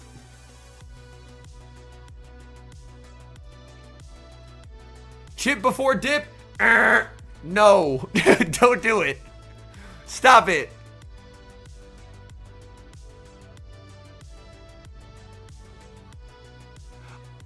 I think his team is incredibly sick. But in the 45-second switch timer... Yeah, there are unholy consequences for desyncing timers.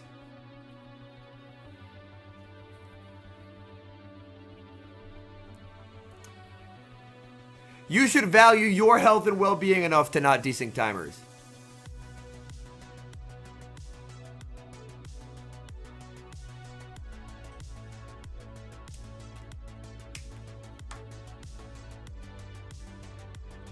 His clock isn't up to catch this.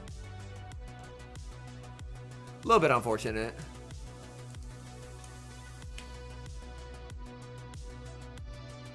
But yeah, it won't matter.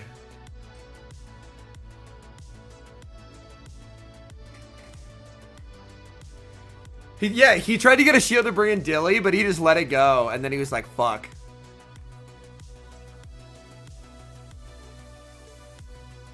He just didn't desync enough. No! Stop desyncing timers!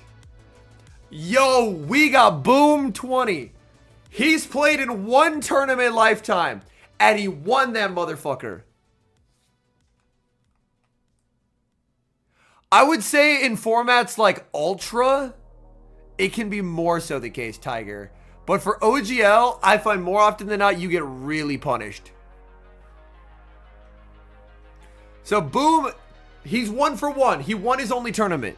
Moltres, Gastrodon, Corsola, Shadow Scizor, Galaxkobolten, and Shadow Steelix.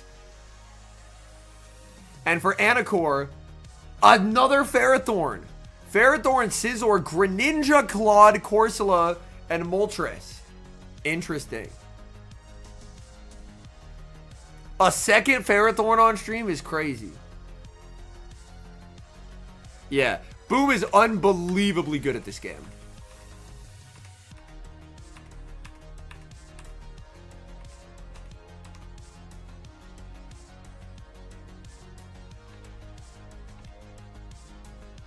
Molten to Molt. Save switch, Fury Cutter Pod. Oh my god, his whole team loses to Fury Cutter Pod.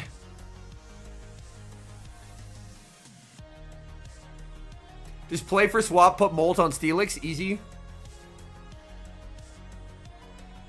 Ah, but if shields are down, that Scizor can boom the...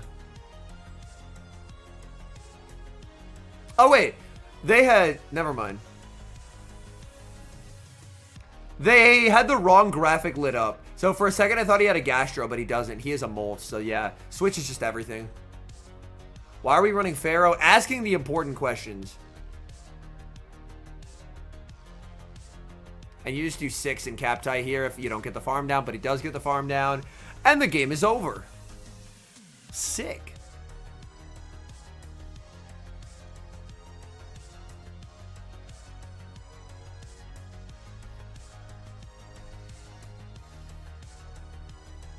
He lets it go.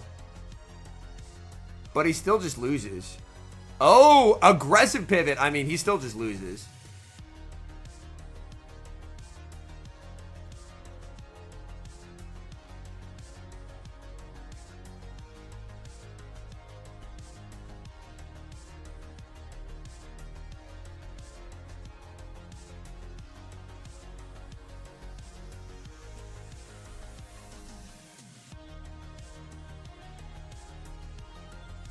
Yeah, because he'll always get this farm down, and then it's just done. 2 shields remaining, no Pokemon remaining. Game 1 goes to Boom. Boom is a fucking surgeon with how he plays.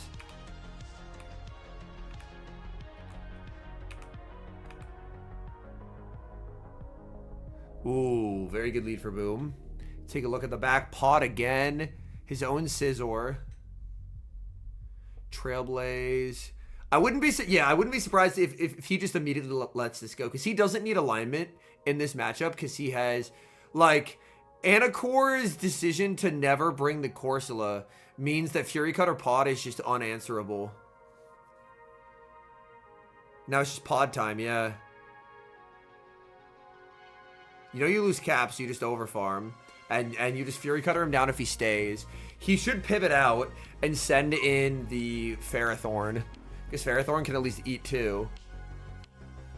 He boosted, switches out.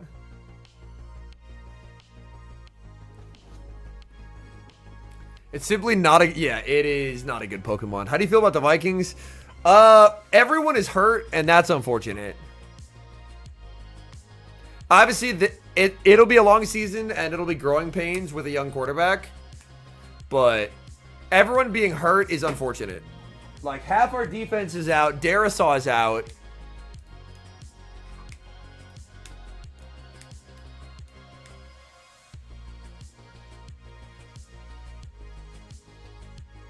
Yeah, if he doesn't think he can get the farm down, he can switch. Oh, he gets it, though. God damn. Galaxkobolten is just destroying, dude.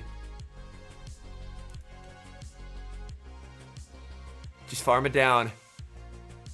GG's. Yeah. Whoever the hell our left tackle was, our backup instead of Darisaw, that man was buns. Y'all had a free rusher on McCarthy like every other drop back because our backup left tackle couldn't do shit. And you just switch here because you get the Night Slash when he gets the fly. One thing Boom is exceedingly good at is being very precise in these like endgame scenarios. I played him once at Factions and I 1-2'd. I unsurprisingly didn't win because he's Boom. And he's so good at throwing a move and not over farming any more than he has to. And then switching and then being able to get to his move. He's very precise in what he does. Alright, NighttimeClasher versus Cris. Yo, we have another Malamar. So someone is asking for nighttime. We do have a nighttime sighting.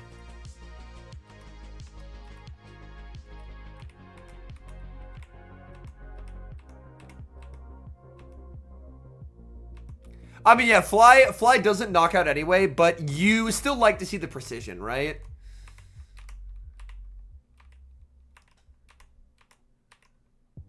Oh, Wiggly into Steelix. Charm. Talon time.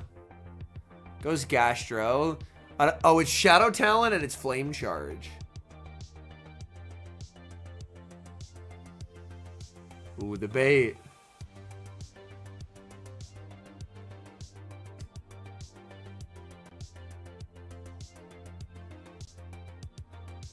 He's at 100, which means NTC successfully cycle reset him.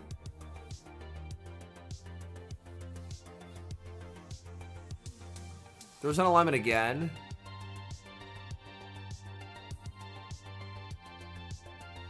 Yeah, the tricky thing with McCarthy is McCarthy didn't really have to do shit in like, he really didn't have to do shit in college because he was on, like, a super team. But, obviously, like, O'Connell, we've seen what he can do with a bunch of, like, has-been-ass quarterbacks. Like, making Josh Dobbs and Sam Darnold look competent. So, it'll be interesting to see what he can do with, like, an actually young quarterback who hasn't had their confidence destroyed by a previous regime. So, I guess cautiously optimistic. Ooh. Yo, Rock Slide being buffed moment? Yeah, this is a certified Rock Slide being buffed moment. Bang! Big damage! I don't play enough Marowak, but I assume you can get away with a Bone Club now. Moltres get Rock Slided and farm down? Dang. But yeah, this 100% looks like you can get away with a Bone Club.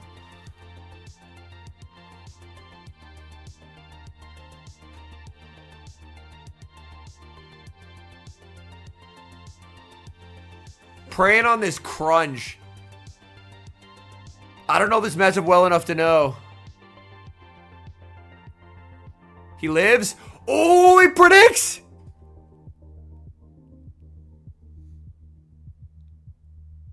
Does he have it banked? Or is he? I think he's one off. He's one off. Dang. Yeah, he actually had to overfarm more there. He had to overfarm more. Dang. That's unfortunate. He would have had to take the extra Sucker Punch damage, but he... I actually don't think there's a path for him. I don't think there's a path for him, because if he overfarms more, he takes the Sucker Punches, then he doesn't live the Crunch. And he can't overfarm by 2 because then Moltres gets a fly. So I think he was actually cooked no matter what there. Because when did he throw this move? Let's take a look at Moltres' energy. Yeah, Moltres was at 3 on a 6 cycle, so he can't do 2 more. And if he does 1 more, then he doesn't survive the Crunch. So yeah, I think it was just impossible.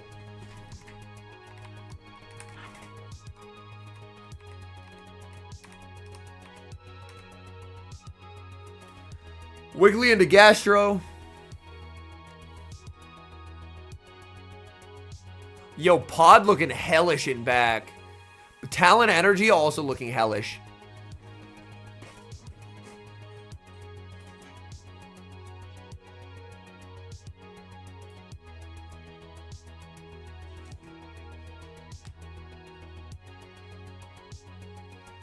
Do you hard pivot the Talon right now? Yes! Oh my god, those fucking incinerates, dude. Holy shit.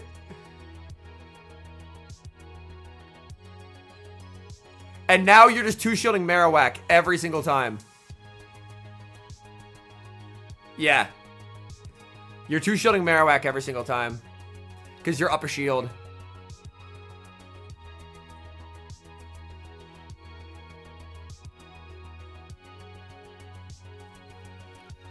Oh my god, yeah.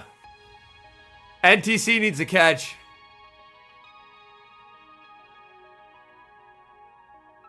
Oh my, this is such a greedy bait.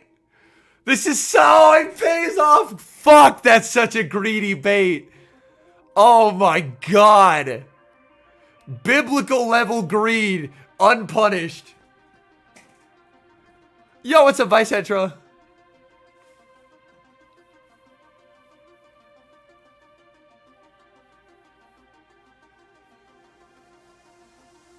Yeah.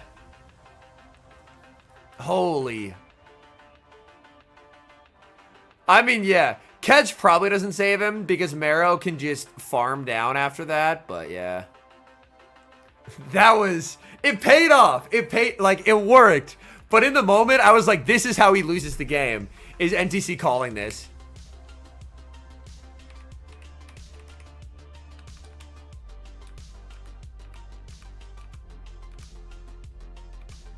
Oh, baby. Talon, I believe, wins zeros, even if it's Shadow, because you just don't die to the Fangs. So he always just lets this go and takes the shielding scenario that he wins. Potential counterplay from NTC would be catch the flame charge on Gastro. Ooh, he waits to let himself get lower. That's kind of cool. So now Gastro only gets a slap.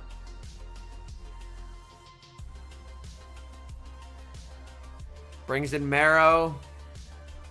Saving Wiggles. He's saying, on your mama, you did not run ABA steal.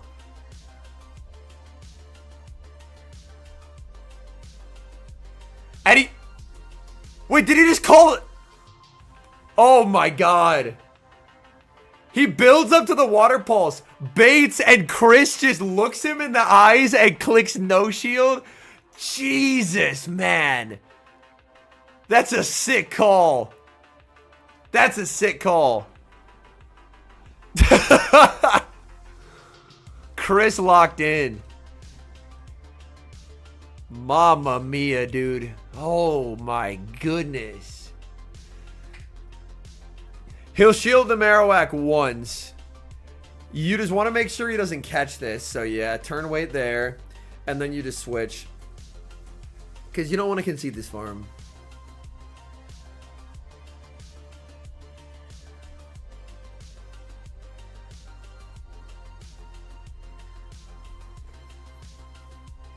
He shields up. He's saying, if it's Corsola, Goalie, or Molt, I win. And it's a Molt. Hi, Moltres. But those are the kind of gambles you can make in Show 6.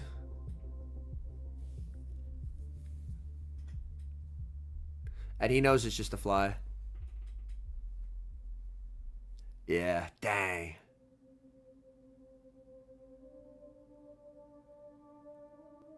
Goes Gastro. Cris takes it. Well played by Cris.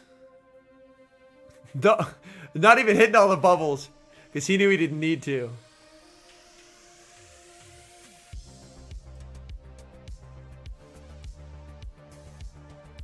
Ooh, Snorak versus Akami.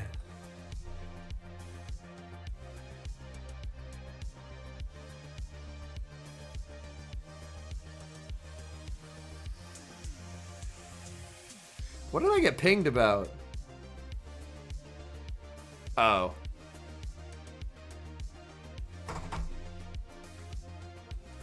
Alright. Snorak versus Akami. I know Akami was looking at an A9 team. Decided against it. And considering how common Scizor is, that probably ended up being a good call. Because Scizor is everywhere and can hurt you. Okay, it looks like Twitch is in an ad break right now. Alright, chat, I'm gonna run to the restroom real quick. I'll be back, and that'll burn the ad break for Twitch. So, I'll be back, 1 second.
Okay, we should hopefully be done with ads. I was legally allowed to exit my chair. We back? Let's go. Shadow Obama been cooking his summer cup? I bet. Where are the newly buffed Pokemon? We've seen a lot of Zard. And Charges had a big resurgence. But yeah. And obviously there's a Torterra there. Yo, Torterra is actually criminal here. Holy fuck. Look at this matchup. This might be the first and only time Torterra looks good in a Show 6 matchup, man. Holy fuck. Torterra is absurd here. He's gonna have to lean on Corsola so hard. He's gonna have to lean on Corsola, because Corsola will obviously beat the shit out of Torterra just by being a good mon. Tink, Steelix.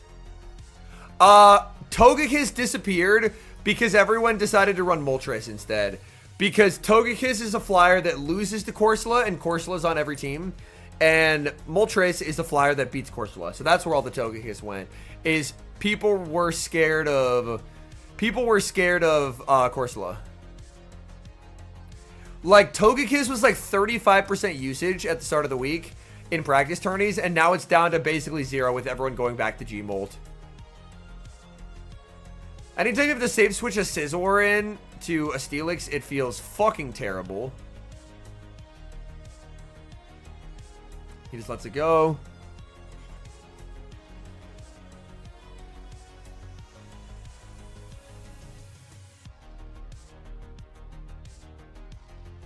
Yeah, if people decide to bring back Diggersby, then I could see Togekiss reemergence.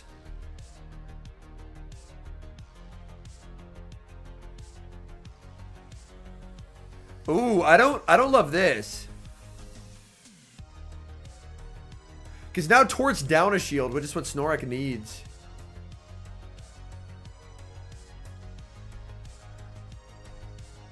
Oh, Sandtomb.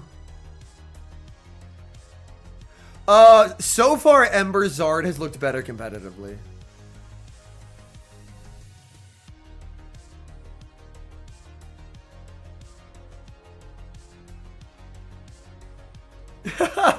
That's funny, by Centra.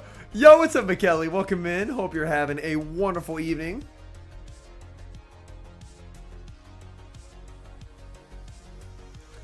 Alright, he did it.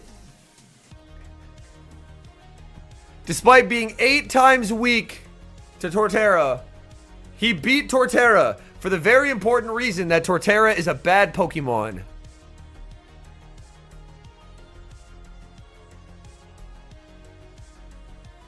Torterra is worse Toad. And Toad is already a GBL only mon in my eyes.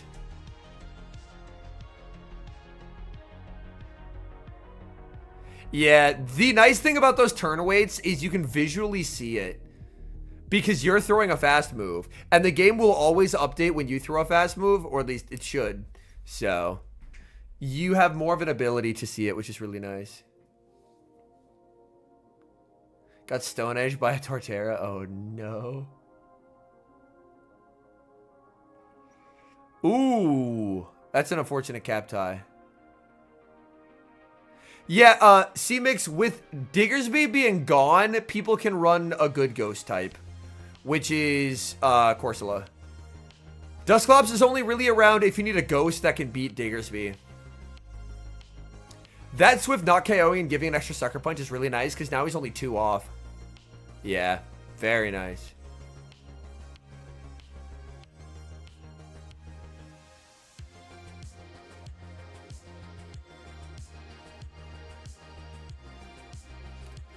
Yeah, I saw your team stalemate. Your team's a crazy team, dude. Where does that team come from? I think Torterra is overrated, honestly. And by that I mean I don't think it should have any play in Show 6.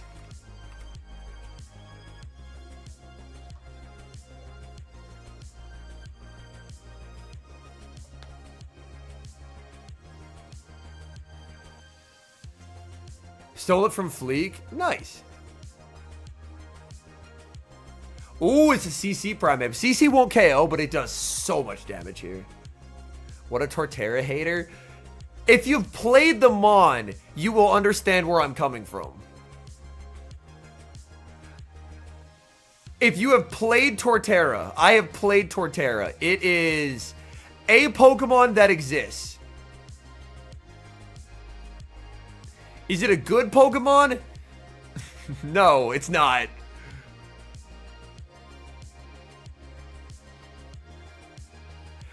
We didn't throw the Rage Fist. The one thing I'll say, David, I only ran the Shadow. So I can't speak on regular Torterra. But I ran the Shadow, and the Shadow felt just slow and frail. It just did not feel good to use. I feel clunky is an apt word. I feel clunky is an apt word. I saved a really good Shadow. Also, this is extremely miserable. Furret being up a shield can't even, like, do shit here. Because Furret needs a third Swift. Ooh. Monterey challenge.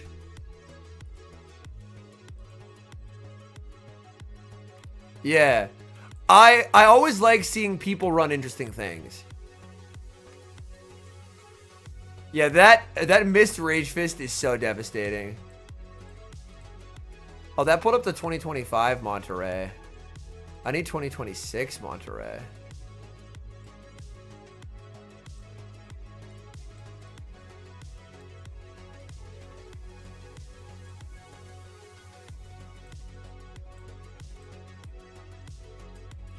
Ooh. Scizor gets the move. Okay, I just got the link, thank you. Yeah, sorry for the auto mod nuking y'all. Nah, it deleted the message, but it didn't time them out. It didn't time them out. All right, chat. This is a look at Monterey. Group A, unsurprisingly, LNDS Harjeff dominating. Harjeff absolutely cooking. Vic Rioja, good losers run. Group B, the GOAT is back. Marto winning games again. Dell having a nice losers run. Group C. Richie losing to Arbasora. Arbasora making day 2. Rocha losing. Rocha versus Richie. Ash losing round 1. No. DV losing round 2. Spartan L17 making day 2. DV, solid losers run, but is out. Dang, Ash is out. That's unfortunate. And Rise is in Group E, and Group E hasn't played yet. Frankfurt does not have Aircutter Corv, no. Struggling to come up with teams? Yeah. I think you can probably take a lot of the teams from Frankfurt and they can apply well to... I do think they can apply well to potential Pittsburgh teams. Obviously, Corv is something you'll have to consider, but Corv is frequently not 1v2ing things in my experience. Monterey is not being streamed, unfortunately. Just this one is. If it was, I'd be doing a double header. Don't you worry. I do know what Rise is running. Rise is running some interesting things. I won't specify because he hasn't played yet.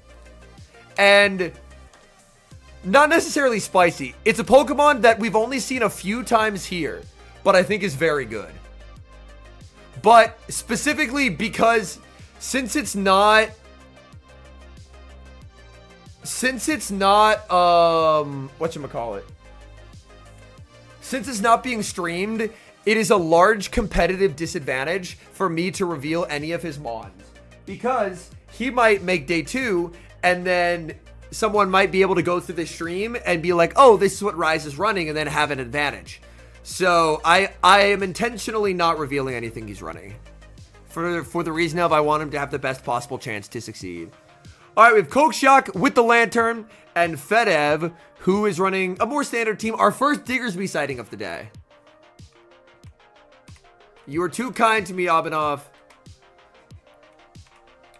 Too kind to me in words and too harsh in battle. I think the last 3 or 4 times we have queued up, I've gotten shit on, dude. You're a demon at this game.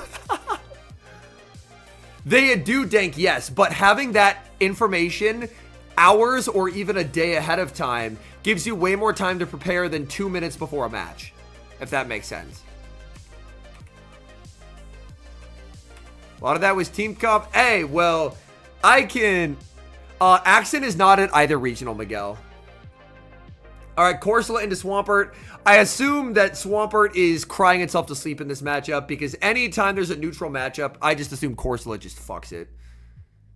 Hey, well, if you end up wanting scrim slash, just a person to throw oh, man! Oh, buddy, the Nightshade catch. Well, if you want scrim slash just a person to run ideas by, I am someone who plays at a high level and never competes, so. Prior to many tournaments, I have a lot of people reach out just for thoughts on teams.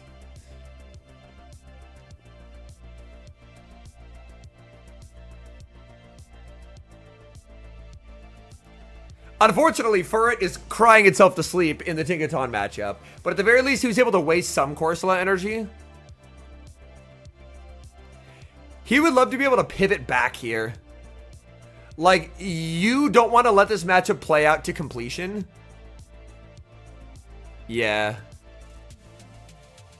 Nicely done.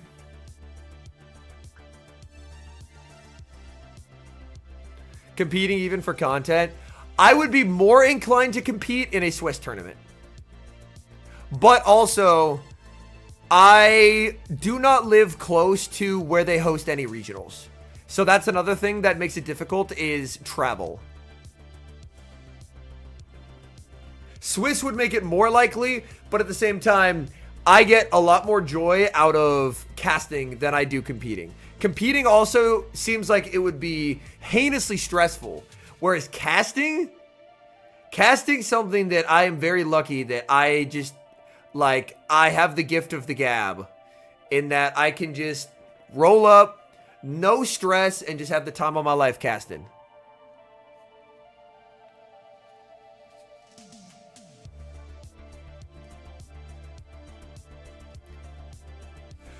So, Abhinav, I think his thought process there is that he wanted to force the energy from Fedovev earlier.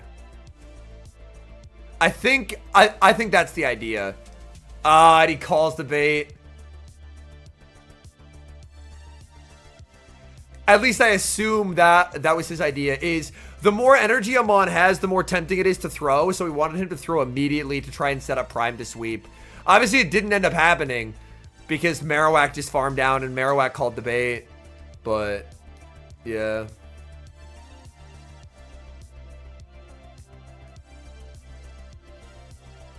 Yeah, Stalemate, the closest tourney to you would be Milwaukee, and even that's like a pretty substantial drive.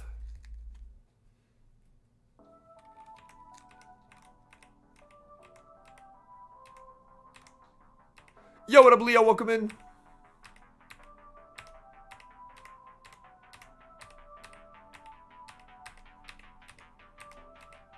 Oh, the Zard's out to play.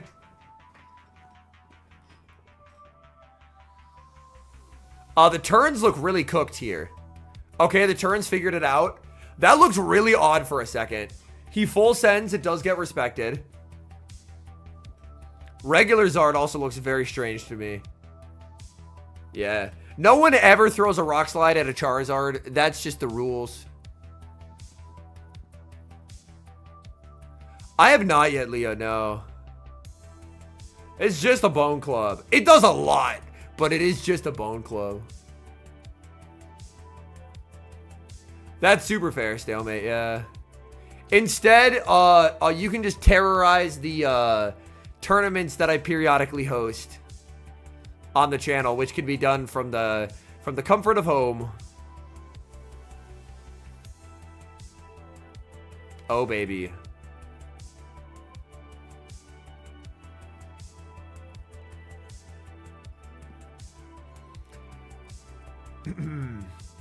God, is Swamp, are you forced to just call this? This sucks, man. But yeah, it's so over. It's never been more over than this moment. Yeah, he's just forced to call it. I would run Shadow just off of you want fuck you levels of damage. But yeah. It's just done. It's just cooked.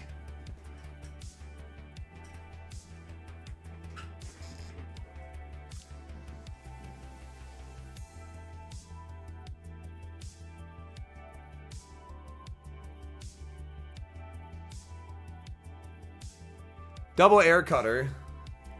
He's just always shielding. Yeah, this is unfortunate.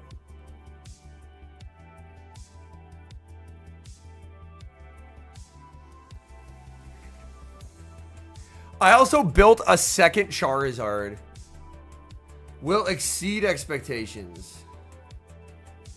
I have a few mons that I like.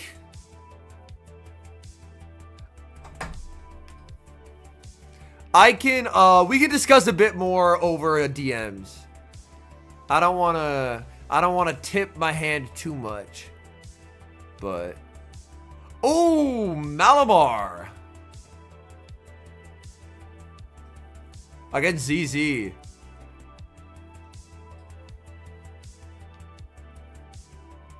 Malamar Shadow Charger from IBQer. IBQer, where do I know? Oh, I know the name from Orak, that's why. I was like, this name sounds really familiar. And then I was like, right. He pings Orak a lot. That's where I know his name from. So clearly like a very well practiced player. I really like the Shadow Malamar idea. I don't know how well it's working in practice, but I love Malamar the Pokemon. And like on paper, into Marrow, Cradilly, Corsola, it sounds really cool. But obviously Moltres is on most good players' teams.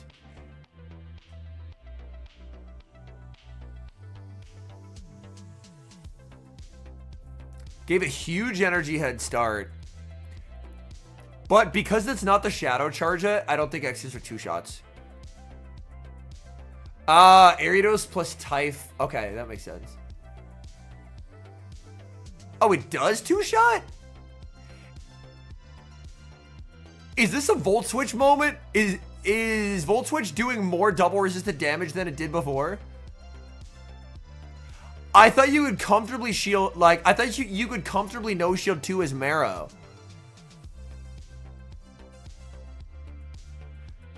Someone who has looked into these matchups might be able to tell me better. But I thought before, as Marrow, you could actually, like, no shield 2 and be okay.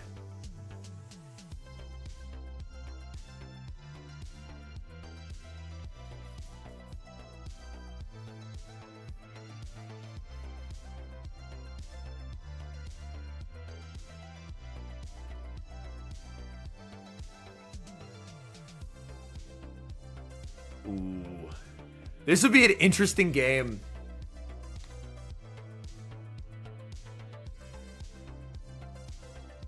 Let's it go. Obviously, he now has to bring in the Corsola. Oh, wait, he baited? Oh, I didn't even notice he baited. Oh my god, that's devastating. I thought he was just no-shielding a rock slide, and then I was like, wait, that did no damage. Yo, that's a sick bait call. That's a sick bait call. Now he shields.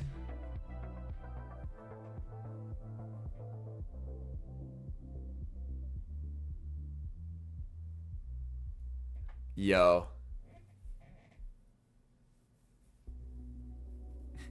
Yo, that's pretty sick. I assume ZZ... Ah, now he does get the bird.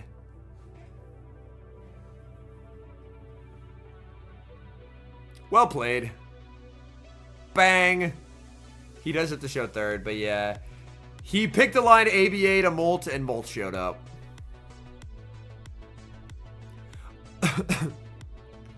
Also, another reason why Charja is a healthier meta presence than Dedenne is Charja, obviously, Molt can at least damage it with Brave Birds. Whereas Dedenne is just so feast or famine.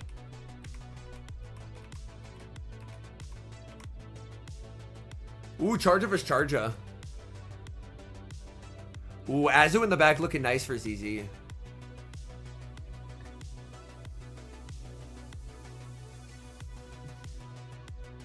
IBQer doesn't want to reveal who wins Cap yet.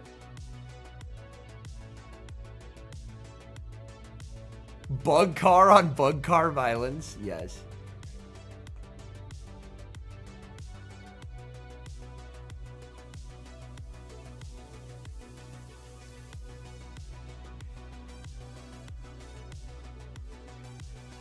I assume ZZ is winning Cap here.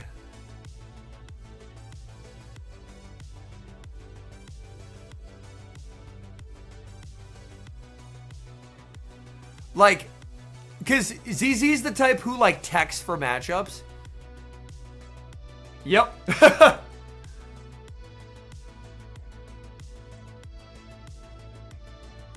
Like, players who compete at the level of ZZ are often very particular about certain spreads they bring.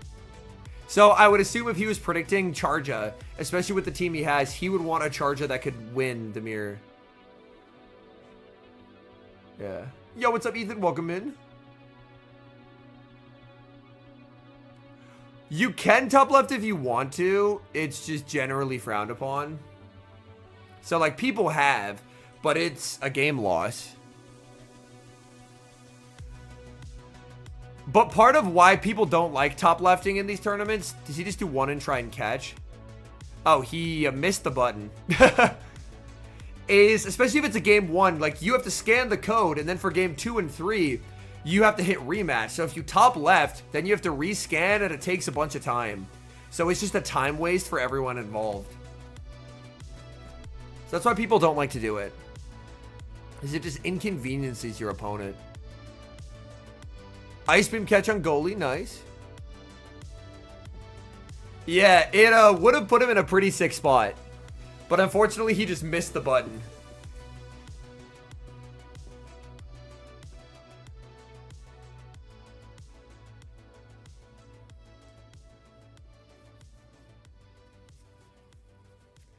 And he should be on 13 here, so he can throw 3 as Molt. God, I love precision.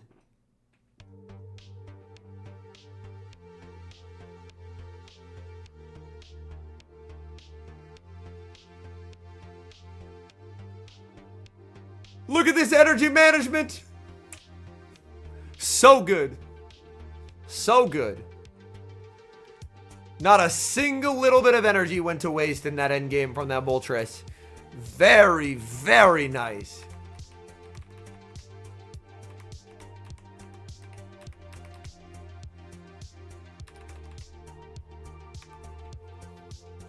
Okay, here we go. Charja into G-Molt. Nice. Makes the Volt Switch damage land on this instead.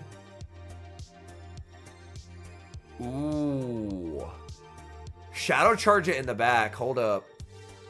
It's only a fly. This shouldn't KO. Interesting shield. Yeah, wasn't there like a Volt Switch bulk point or something, Spidoid? I'm not remembering the specifics.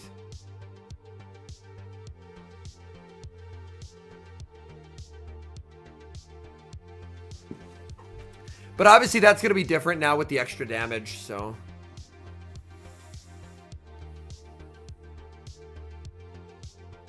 Yo, on the YouTube side of things, appreciate y'all. Thank you for tuning in. We've been live for about 2.5 hours. We're just shy of 100 likes, so if you've been watching along, make sure to hit that like button. It's free, and I assume it helps the channel. I don't know that it helps the channel, but I assume it does, so.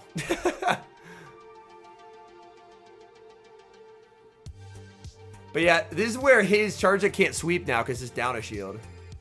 Yo, what's up, Simon? Switches, and yeah, ZZ just takes it so comfortably. Oh, you have an XXS charger bug? Yo, that's cool. Yo, we got Chillis in the house. Hello. We're watching ZZ do what he does best, which is winning a lot of games.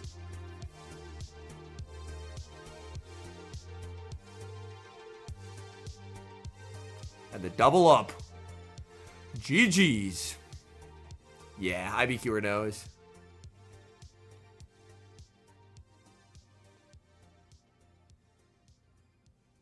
Charge-a-bug on Charge-a-bug.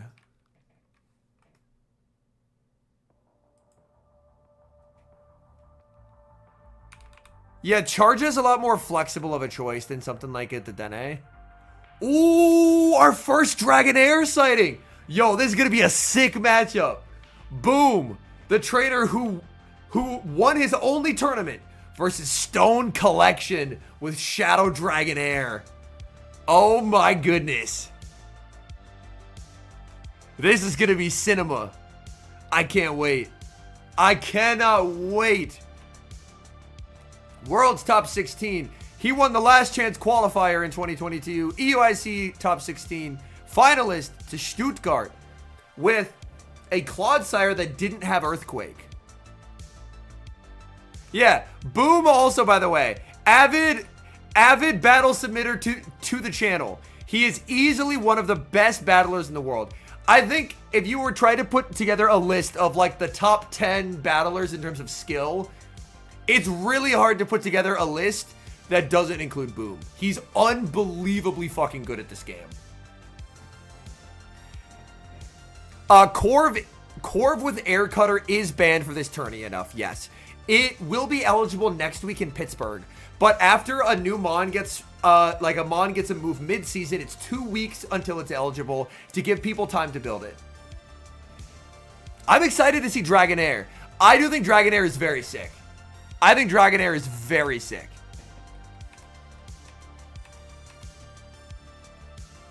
We got lock-ins. Game number 1, StoneCollection versus Boom. That's not the start Boom was hoping to see. Leading Corsola into Furret. He picked a line that is so soft to Furret. He save switches in a Gastrodon. It's Scizor in the back. And instantly, it's all going wrong. StoneCollection opting for a Swift. Boom knows this is not enough for the Trailblaze. Going to be no shielding. But is this what Stone was hoping for? Yes. Out comes Dragonair.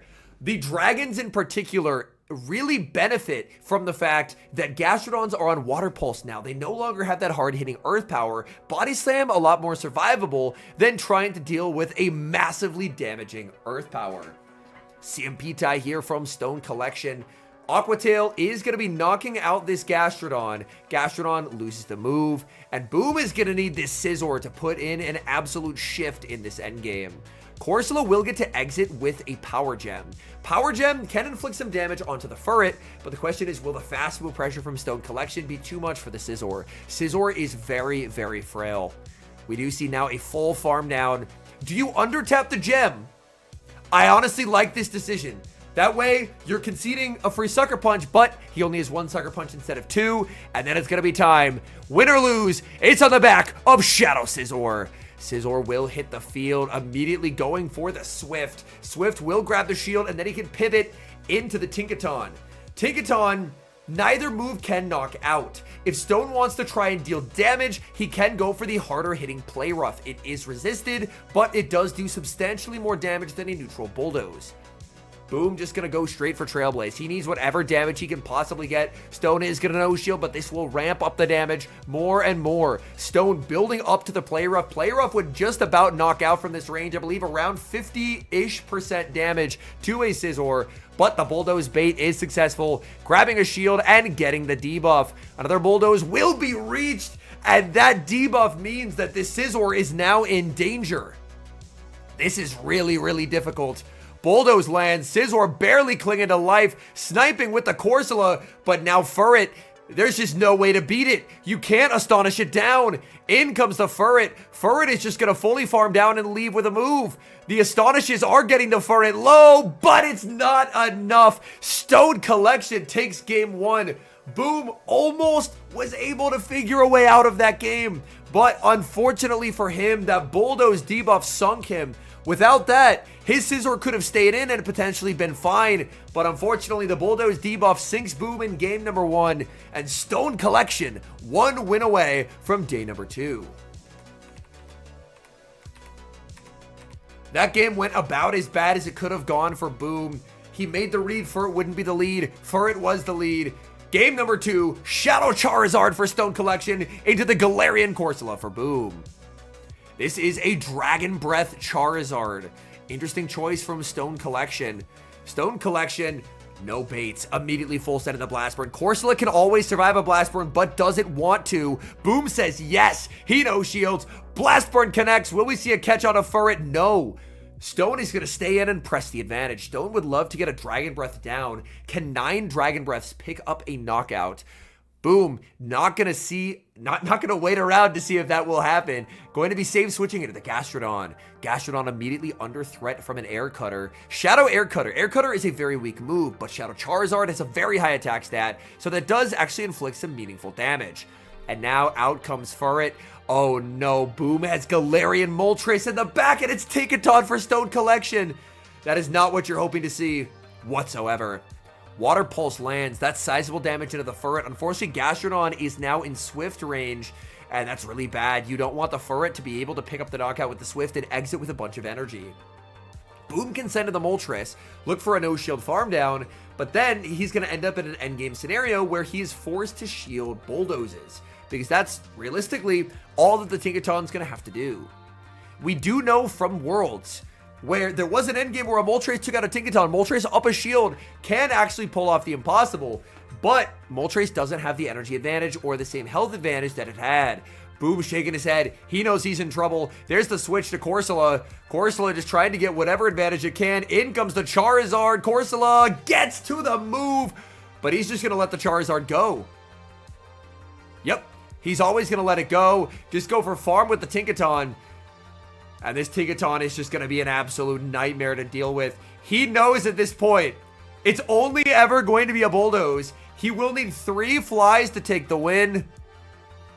I would have to watch it back to see if that was DRE or if it was just a 1 HP survive. But he knows he's only ever throwing Bulldozes.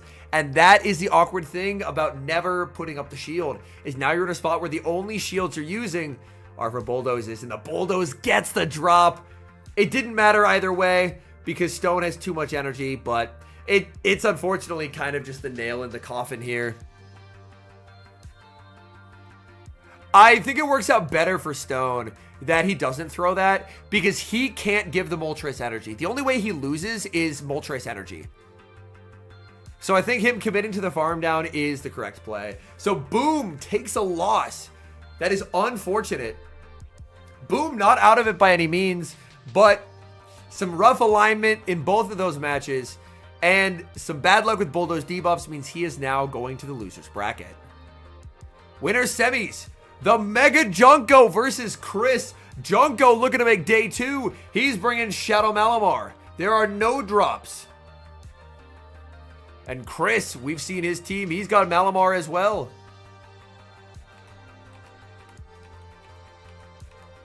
How tall is Boom? I do not know. You see, the issue is chat. I can DM Boom and be like, yo, chat's wondering how tall you are. He is not going to give me the answer in freedom units, man. He is going to be like, yeah, a bunch of centimeters. And I'm not going to know what the fuck that means.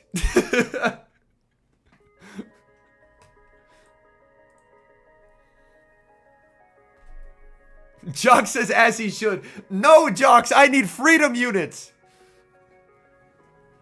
Goofy ass freedom units. Aw, Jocks, you're lucky you had such a good Worlds run. I don't have a retort. I don't have a retort. Other than, damn, you had a great Worlds run. I'm very proud of you.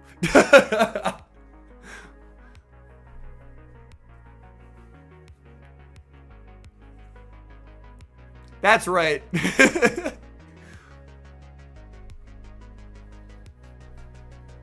Who wins cap? Are they both running bulk Malas? Junko doesn't want to reveal it. So Junko's just going to overfarm. 2.5 centimeters per inch. So you're making me do math? Chat, please. I got a math degree at university, so I wouldn't have to do math anymore. I don't want to do math.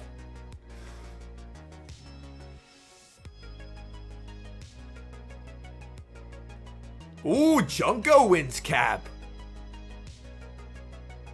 Cris doubling down.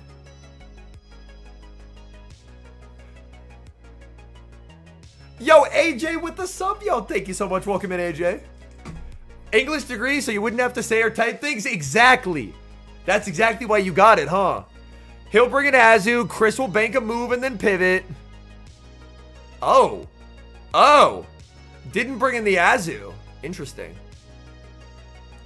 I do know fast move counts, but that's different. A metric system in... Yo, I've got to say... Okay. Honesty hour. I'm not even focusing on the game. Talk to me, non-freedom unit havers, non-Americans. Y'all got to admit, Fahrenheit is so much better than Celsius. So much better. 0 being cold, bars. 100 being hot, bars. It's so much better, dude.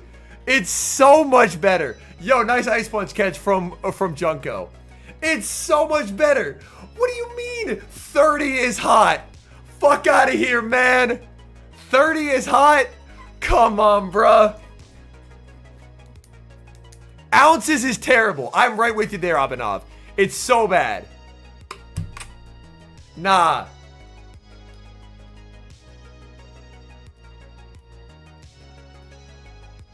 Worst take ever? I think it is my finest take, actually. I think there's never been a better Henry take than this. Okay, the whole 0 is freezing and 100 is boiling negates the fact that in your everyday life, also this Shadow Punch doesn't KO, in your everyday life, the primary thing that we deal with in terms of temperature is always going to be the temperature outside. And I think that a scale for temperature that is more in tune to the temperature outside is the better system. Yeah, I also cook and boil food, yes, but every single day you have to deal with the temperature outside. Like 32 degrees Fahrenheit ain't cold, chat. 0 Fahrenheit is cold. 32 Fahrenheit is me considering a sweater. I am considering a sweater. 0 is cold. 0 is cold. 32 is not cold, man. 32 is not cold. That's entirely a product of where I grew up. 32 is not cold. I am considering a sweater. I am considering a sweater. Then again, because, yo, Joe, right there, Joe Handsome in chat, ball knower.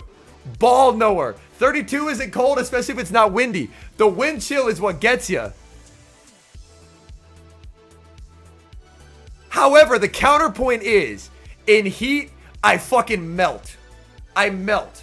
I am like the Wicked Witch of the West when she got some fucking water on her. I melt in heat because I grew up in frigid temperatures. And because I grew up in frigid temperatures, 0 to me... Yeah, and pasta la vista. Fahrenheit is based on hot, cold humans feel. Centigrade is based on how hot or cold water feels. I would prefer the experience built around humans. Yeah.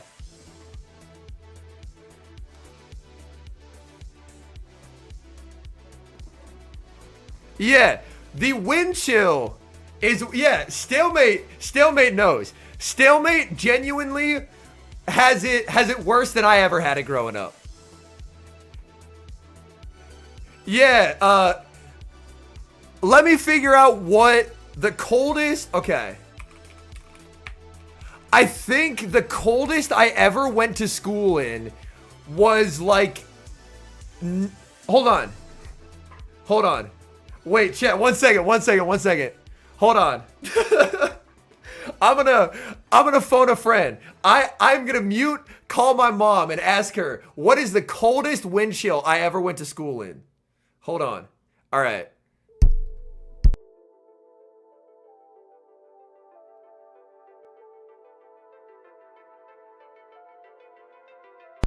We'll see if she's near her phone.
All right, chat. We're talking as a school child waiting for the bus, -20, and obviously wind chill's lower than that.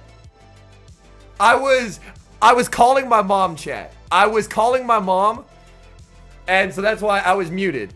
She said coldest was -20, and obviously wind chill lower than that. Waiting for the bus. Sometimes you just gotta lock in, man. You just gotta lock in and not let yourself be cold. But yeah. We did have, like, I think the coldest wind chill. Shady is a ball knower there. Shady is an absolute ball knower. Anything below -25 feels the same, just cold. The only thing that is different once you get below -20, further below -25, is the fact that the time it takes to kill you is shorter. It feels the exact same. It feels the exact same. Like what? Like I would even argue like -20 and below. It feels the exact same. It's just the amount of time it takes to kill you is drastically reduced. Falk says, where did you live? Northern Territories of Canada? A freezer? More or less.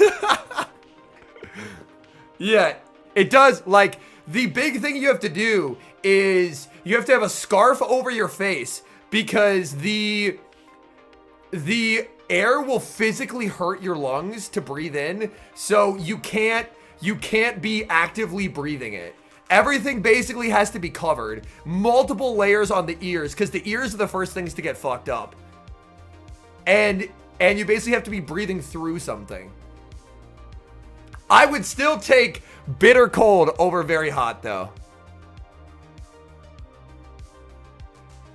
I am actively someone who there will be snow on the ground, and I will be in flip-flops.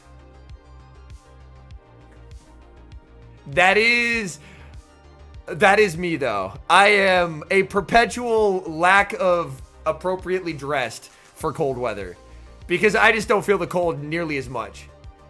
Heat absolutely crushes me, but I don't really feel the cold. Shovel and flip-flops? Joe Handsome's my fucking guy today. Let's go.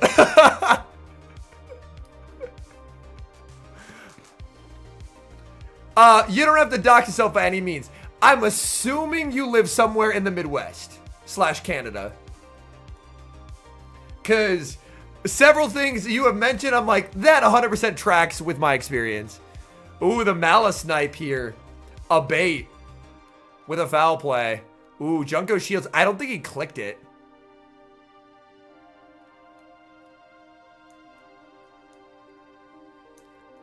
But the issue is his Shadow Malice damage ranges are so, like, it does so much damn damage.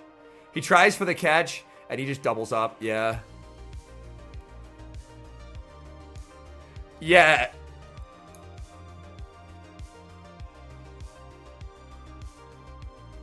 Yeah. Like, the funny thing is I am a sunlight enjoyer, but I would prefer cold temperatures over warm temperatures.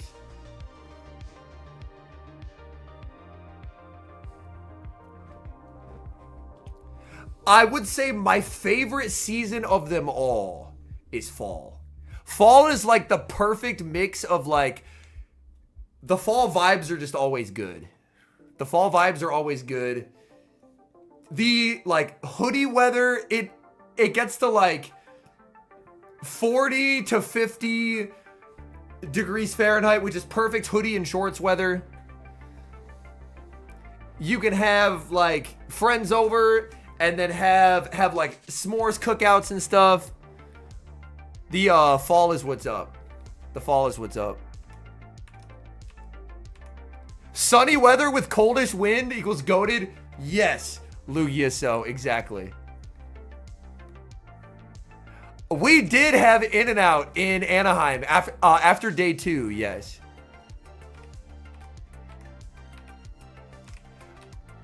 I was very... Oh no, Wigglytuff into Malamar!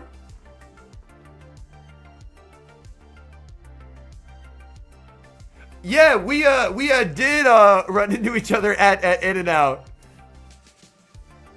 And we had a very prophetic conversation about how we literally just had to give Beelzeboy a good night's sleep, and he would cook in that finals matchup, and he did. And he did. What I liked about In-N-Out is comparatively, shit in California is expensive to where I live, but In-N-Out was very inexpensive, and it had good food. So a combination of inexpensive and good food, I was a huge fan of. I don't know if that was just the particular franchise we went to, but in comparison to like everything else, there was like $5 bottles of water at the venue. Like shit was real pricey at the venue. Yeah, like everyone needs a good value burger in their life, and that was a real quality value burger. Yeah. Like, it's cheap, but the food doesn't feel cheap. And that's pretty sick. Oh, that's a really good snipe by Cris. Yeah, Cris should be able to take this win off that.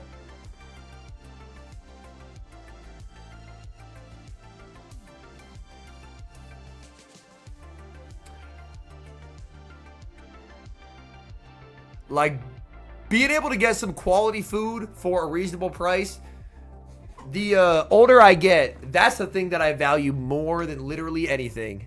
Is just that. If I can get, there's this like local Mexican place by me. Unfortunately, it is like a drive, but it's so quality. It's so good every time. I have to drive like 20 minutes to get there, but like they serve amazing food at a damn fair price, and every time I can, I am making that drive, dude. It's unbelievably good.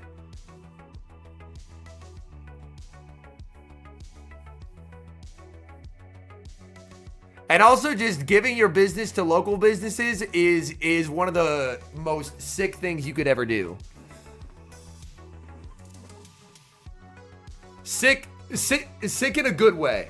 I want to clarify. Sick in a good way.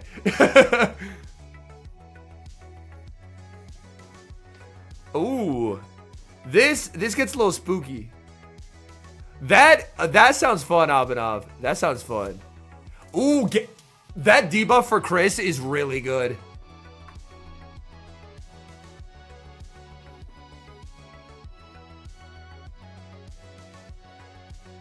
One of my favorite things about Worlds in Hawaii last year was they had, I don't know if you were able to go to the food trucks. The food trucks were unbelievable. Ah, and he just doesn't get that farm down. Oh, man. Like, there was some, like, they had a whole area of food trucks not far off the venue. There was some fire food at those food trucks.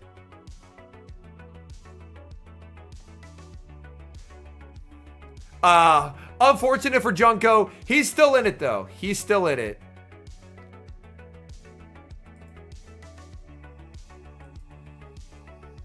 Ooh, King Oat versus Snorak. Another Zard. Yo, Zard seems to be dramatically outperforming its usage in a shocking turn of events. Yeah, I don't think I went to the Anaheim food trucks, but the Hawaii food trucks were just, they were fire, man. Okay. Great lead for King Oat, obviously. Oh my god, Snorak ran ABA.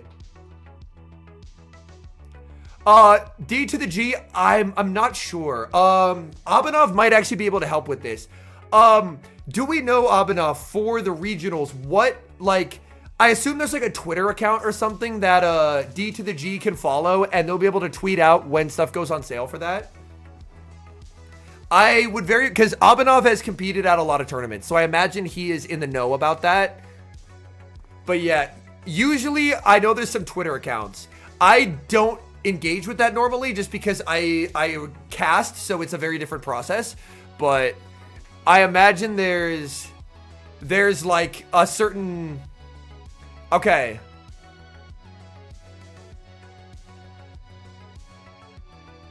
Even just having any, that is very true, Tristo, yeah.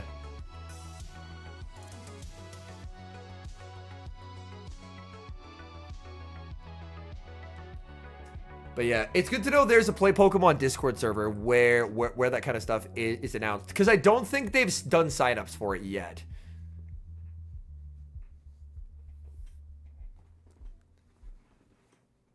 Pivoting into Marowak. Snorak does a nice job of basically just playing Overload into it. But yeah.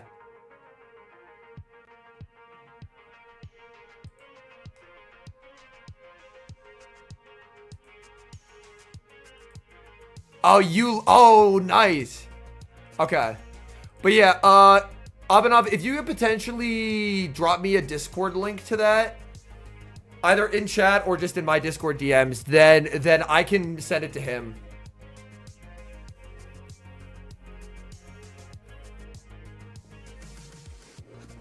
Under-leveled team. I think UL is pretty power crept right now. I think it would be tough. Yeah, this is looking great for King Oat because the dirty secret about any Gym Breakers enthusiasts seeing Furret Scizor play out like 8 times in a row. I know y'all have to be well versed in that matchup.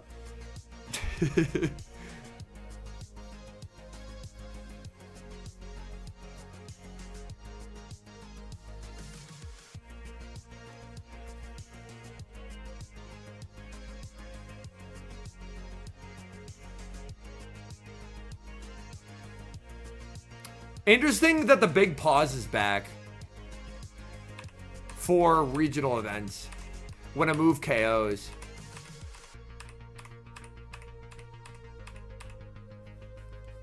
Oh, baby. Zard. Furret Tink.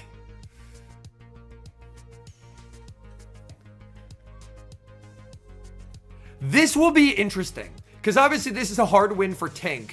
But if Snorak tries to get farm on Marrow, it could entice King Oat into giving up Swap.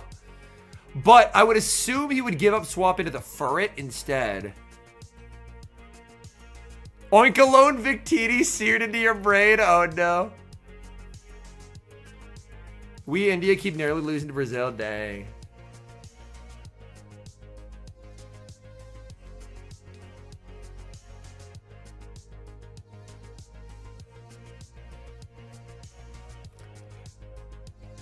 Ooh, there's the pivot. So there's no opportunity for a reverse farm. Ooh, nasty air cutter. Oh my god. I don't think we've seen a Zard air cutter boost yet. And we still haven't. Yeah. I know the team that I'm friends with some of the people on, they always struggle versus the Netherlands. Team Netherlands is insane.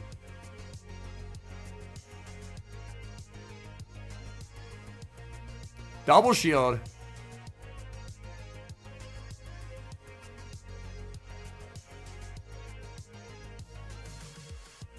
He hasn't brought the Goodra, but I am loving how well Goodra is performing. Ooh, didn't let him get it. We've seen primarily Ember, but Stone day 2'd winter side with Dragon Breath. So I think we're up to like at least three Charizards winter side.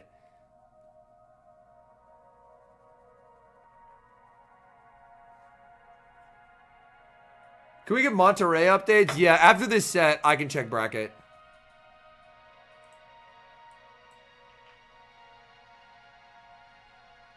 I don't know if they will have even started it yet.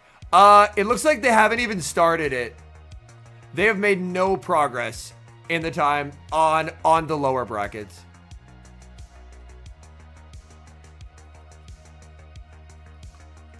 Yeah, fur is just too bulky here. Yeah, Course, K-Wack, Dilly are like the best Mons. And if those are the best Mons, then Moltres has play.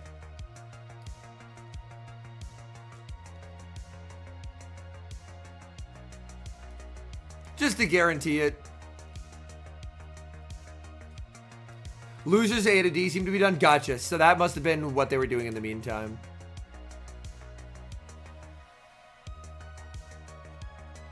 Alright, Ice Beam lands, but they're still just actively a Charizard.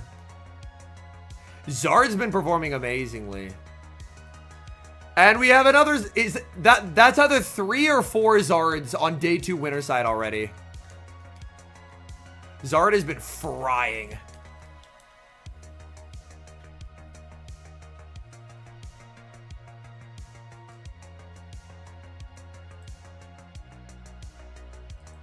Is that a Piloswine? I'm sorry. That's a Piloswine. Holy fuck. We have Discord member Withered and Odin, who has a Piloswine. Yo, that's kind of a sick pick. Oh my god, Odin is like the most scissorable man. He has Wiggles, Claude. Oh my lord. Wiggles, Claude, Piloswine, Jelly, Charge-a Molt.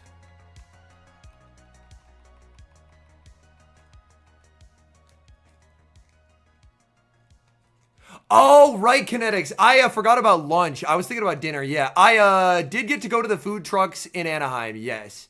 But I went for lunch. For dinner, we ended up going elsewhere. Like, Charge is decent into Sizz, but like, if I see this team, I am just bringing Scizor every game and just saying, I dare you to stop me. Wheelie Tough into Dilly. He actually doesn't bring it, interestingly enough. He runs very ABA to it. Oh my god, Charge-a-Bug found crying itself to sleep. I am just, without knowing anything, I am assuming the Volt Switch buff does not help Charge-a have any kind of play here. 50-minute Q and UL. Yo, that means you're winning a lot, Alex.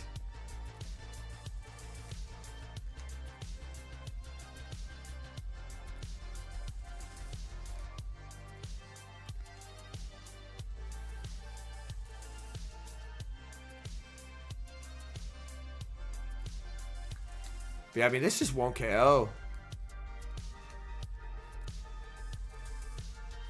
Yeah, that makes sense.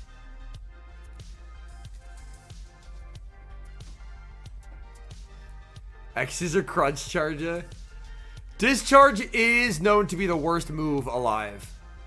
This is a known fact.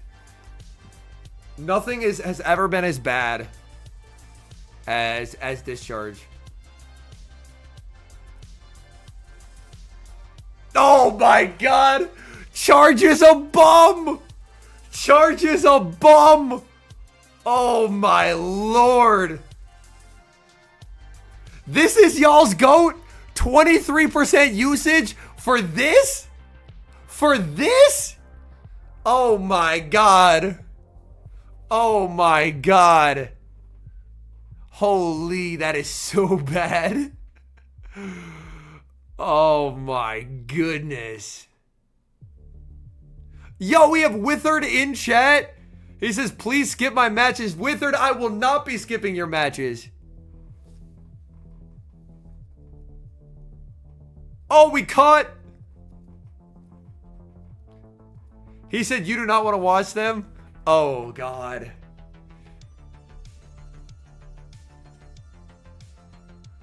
Yo, what's up, Akorier?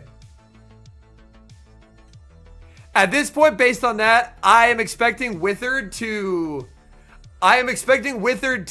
halfway through a charge move, Kobo-sama exploit, tab out, and then go to Instagram and just start scrolling. Getting some quality real time in.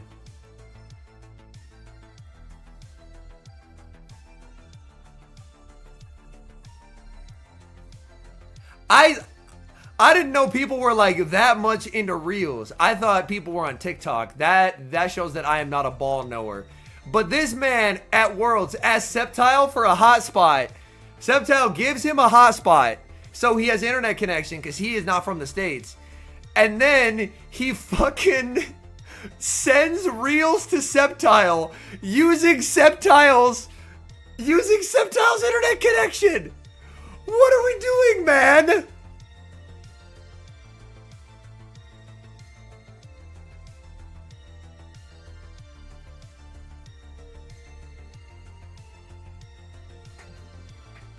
Insane activities occurring.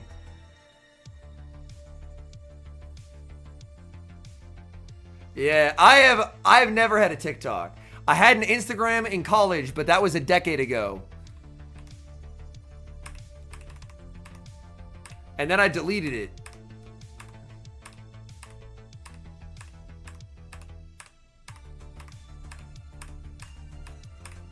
All right. Ooh, okay. Do not watch game 2. I'm watching game 2 right now. Actively.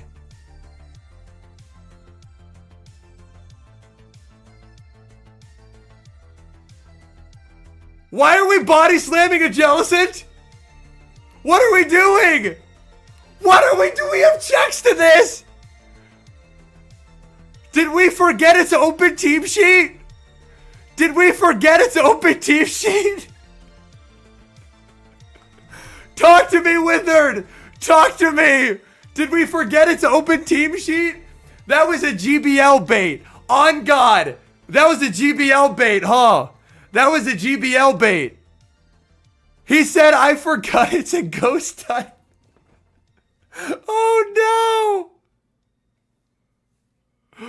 Oh, no. Discharge doesn't KO because Charge-a-Bug is dog shit.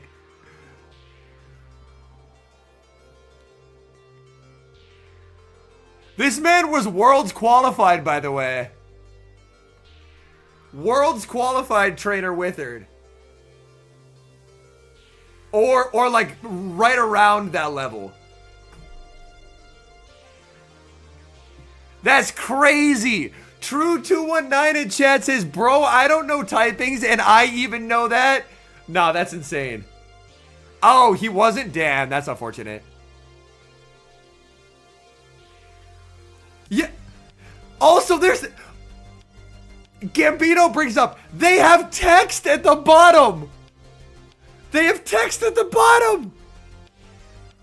It says it for you. On the screen.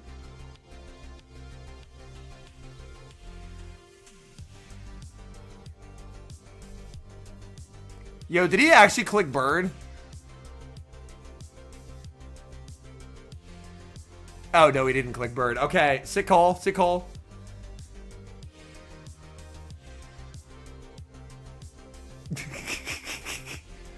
Gusto says, hey, and said not very effective on both moves.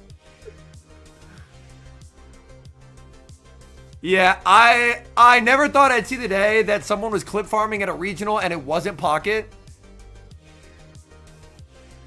Oh, he just... Huh? Oh, he's just giving up. Okay.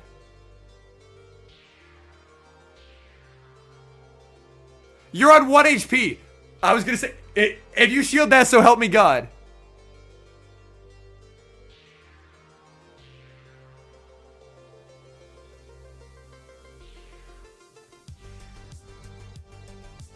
I feel... What was any of that game? What was any of that game?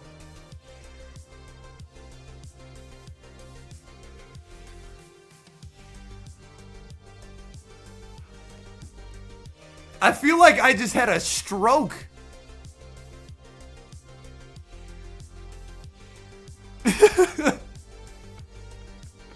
Dog. Yo, we have Boom versus NighttimeClasher. Oh my god. Nah.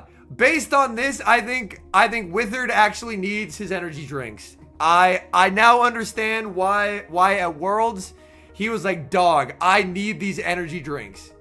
I get it now. Get this man his energy drinks. It all makes sense to me now.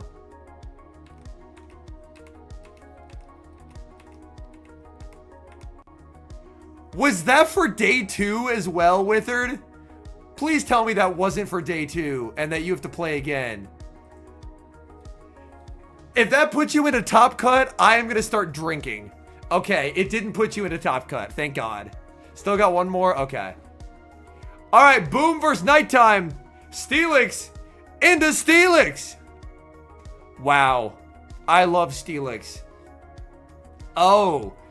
Mirror, except it's Chorus versus Molt. So obviously huge advantage to NTC. That's funny, Spadoid. NTC, interesting. Going for the fangs right away.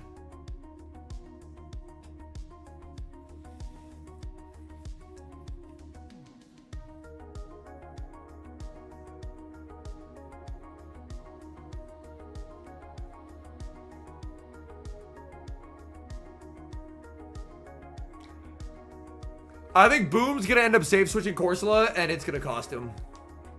If I had to guess. Because NTC went for the fangs into double crunch, NTC is going to win zeros. And I don't think Boom is going to want to statically let that happen. Yep. So he switches out. And then NTC probably just like, yeah, just gets the greatest farm in human history. Earthquake is a move for Ultra League Steelix, not Great League Steelix. Like, the most commonly used Mon is Corsola, so you want to be able to hit it for super effective.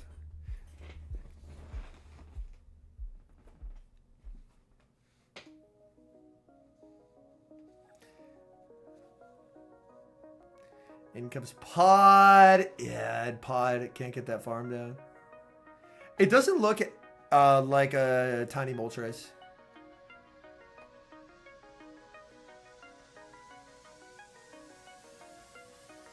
Yo, this looks miserable. Probably trades. Oh, hello there.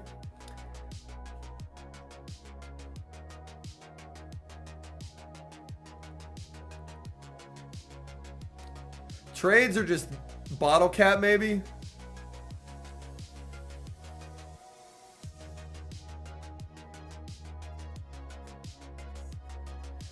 He's going to need the most hero catch in history. And even that, I don't think saves him. He tries for it, but yeah, NTC farmed up enough to win it, I think.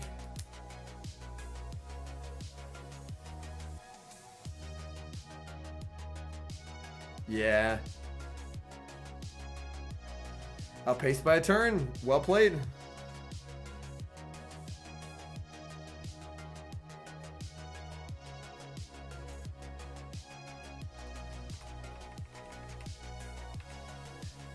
Boom has now lost 3 games in a row. How does he bounce back?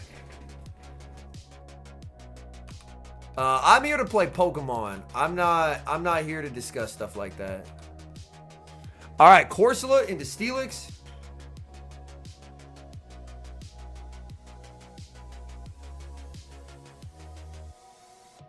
I assume Corsola bullshits his way to a Zero's win here because it's a Galarian Corsola.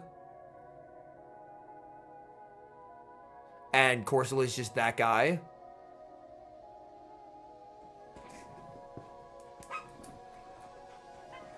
Again, neither trainer bringing the Gastro.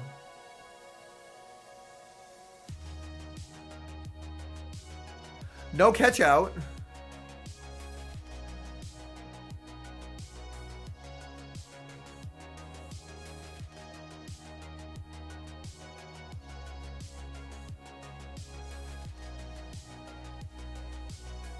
Ooh. 1 HP on that farm down. Thunderfang goes through. Is it ever 1 Thunderfang range? Is it ever 1 Thunderfang range? It is not 1 Thunderfang range. So we could have thrown the Psychic Fangs, but I guess valued the Thunderfang more. But yeah, this is... Eugh. 2 shield pod for Boom. Nah, I guess I'll have to shield at least once. But as long as pod keeps at least 1 shield, it should be very fine. Oh, my music died.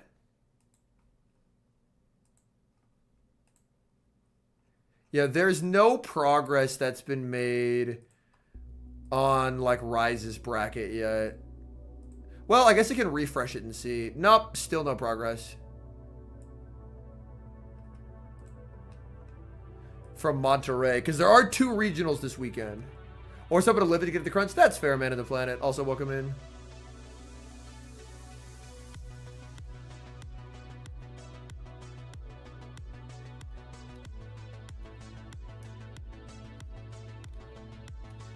Good Keptai here. Just maximize energy.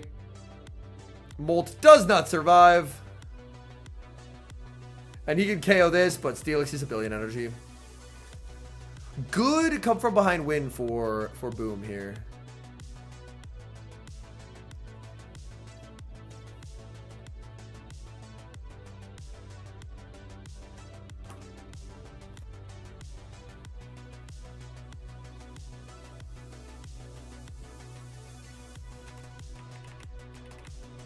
Willpower is going to be interesting. Because obviously Pawn with Fury Cutter buff is going to be insane. But Annihilate is a Pokemon that exists. So I'm worried it could feel more RPS than it used to. Ooh, Molt versus Molt. That's super fair stalemate, yeah. Picture in picture is so nice. Especially with a regional that's as, like, timely as, like, not timely, but as time consuming as this one is. Oh, he actually brought the Gastro. Good turn weight by Boom. Not gonna let a catch happen. Yo, what up, Phoenix? Yo, GG's, man. I think it's twice now. I've just had nothing for your G-Molt. My Psychic Fangs Earthquake Dragon Tail Steelix was very sad. I saw that, I was like, God damn it, I actually have nothing for this Pokemon. Oh no! Oh no, NTC's like, you gotta be kidding me. If he doesn't have the Gastrodon, that's such a good pivot.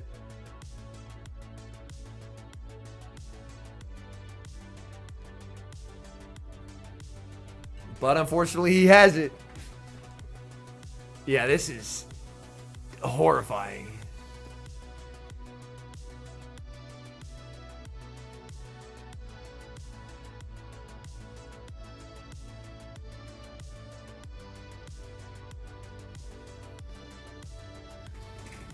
Pittsburgh is next weekend, Andrew.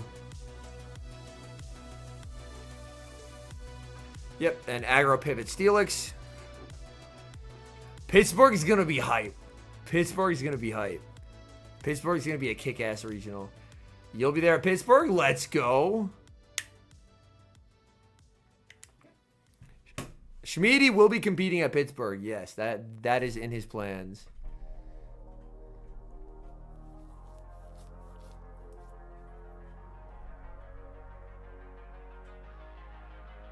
Can't wait to see who commentates. Me too. Me too.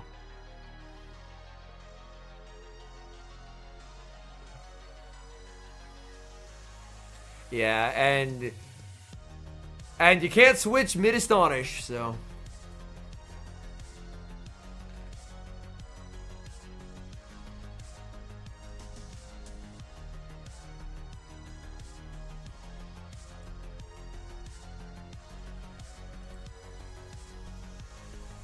Oh, we have Snorak versus Zone next.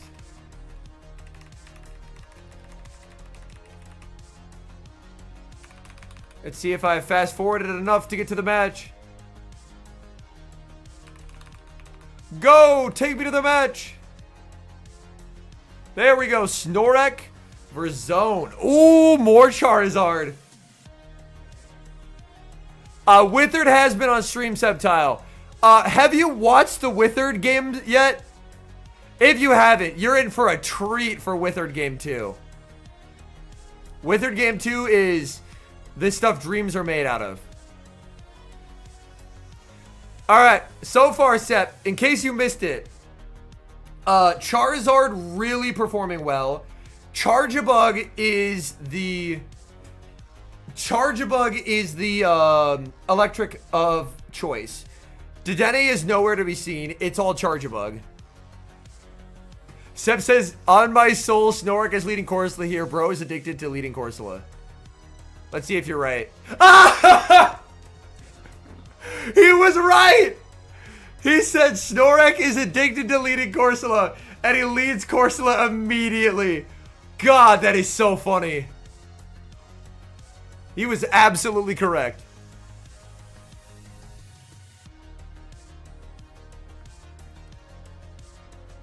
Wanting a catch on Furret? Ooh, Snorak doesn't let him do it.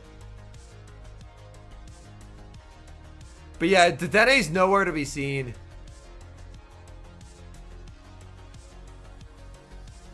I hate this air cutter. I guess the idea is... What? I guess the idea is it puts it in one move range. I still don't like it because I like holding energy on Zard, but I think strategically it might work out. I mean, you still have to eat 2 Swifts.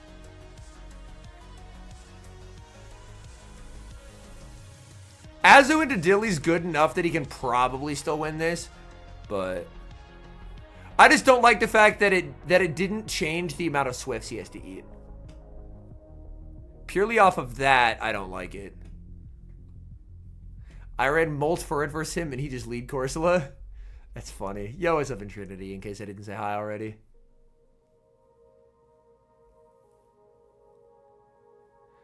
Yeah, like if it's Dilly, then you're putting it into Acid plus Tomb range.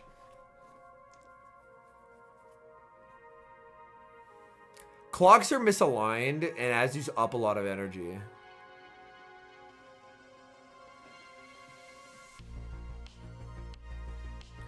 Also, Sceptile. Oh, never mind. Yeah.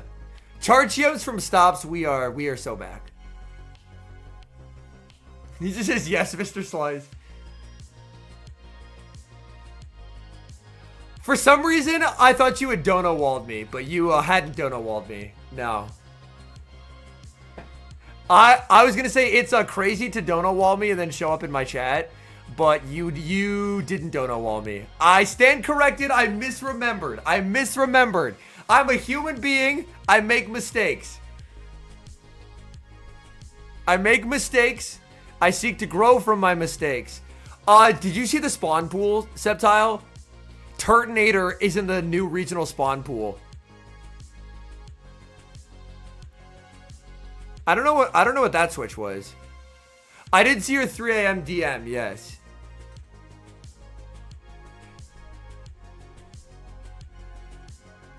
the best way to do so? Probably Discord DM. If people want help like building a full team, I do coaching through Metafy, and I've built teams for people there before. But in terms of like, hey, I'm thinking of running this one Mon and want your thoughts on it, that's just done via Discord DM. Probably lost track of energy. Yeah, that makes sense. But yeah, Turt is in the spawn pool. Lapras is in the spawn pool. They got some cool shit in the spawn pool.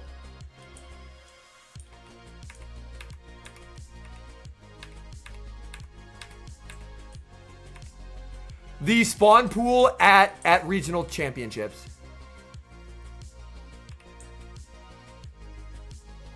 Course into Sizz. Oh, buddy. Wow, I wonder if Corsola is going to just win Switch.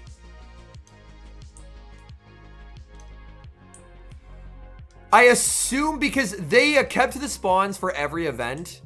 So I assume it'll be the same for LAIC. Ooh, nice forward catch.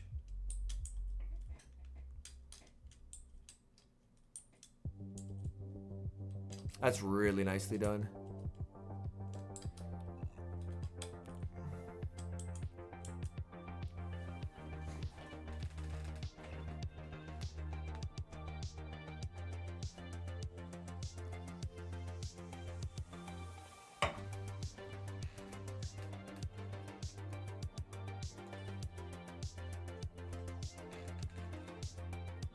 Oh, Matang Satano's funny.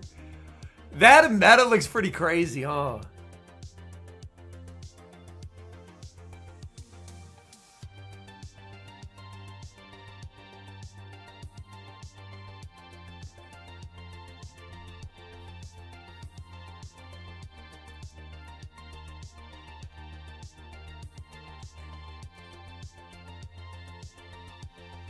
Get ready to learn for it, pal.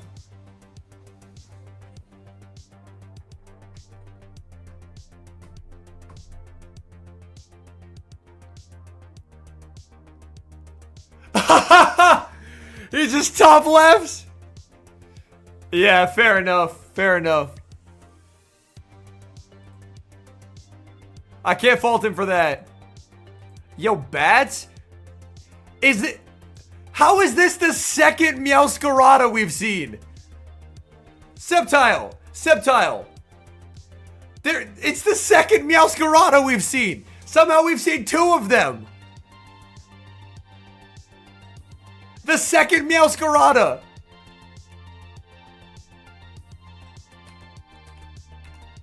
Do I even have a Meowscarada? Did I even evolve one? Oh my god. I have a rank 43 that I evolved and doesn't have the move. I have a rank 243 that does have the move. Should I build this Meowscarada? Alright, I am building a Meowscarada.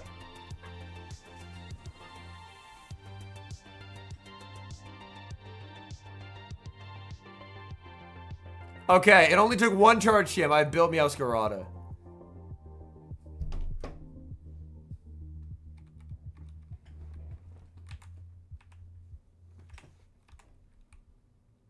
But yo, Bats team, Shadow Fort, Shadow Zard, Meowscarada. That's a crazy fucking team. Meowscarada tech. I assume it's just bad, but maybe it's doing something. Yo, what up, Ken?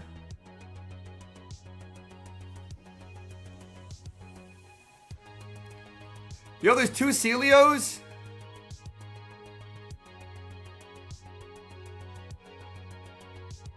Ooh, good patience from Bats. Just bank the energy and fort him. Yes, that's really well played.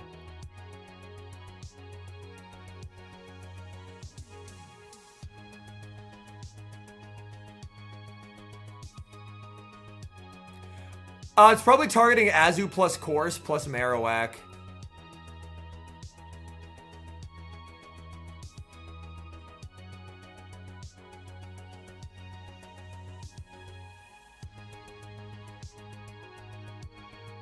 I always run the regular fort, so I'm surprised that the damage to Shadow is taking in this Azu matchup.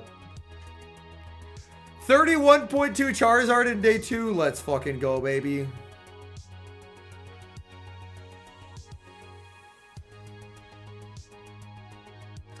That means his page is up. Weedle got to day 2 with Lantern the Fish.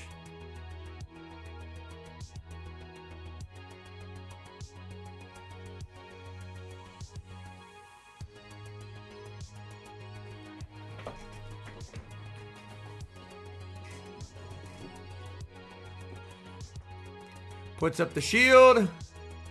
And he just has another one. Corsola energy. So safe. So safe. Wow. I sure hope 2-0 Shield Shadow Charizard will sweep this endgame.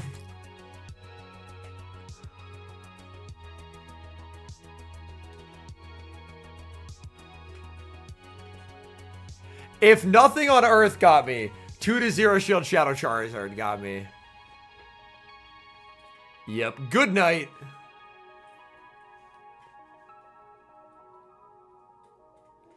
Meowscarada is insane, man. So this is losers round 6. Is this for day 2 or is it losers round 7 for day 2?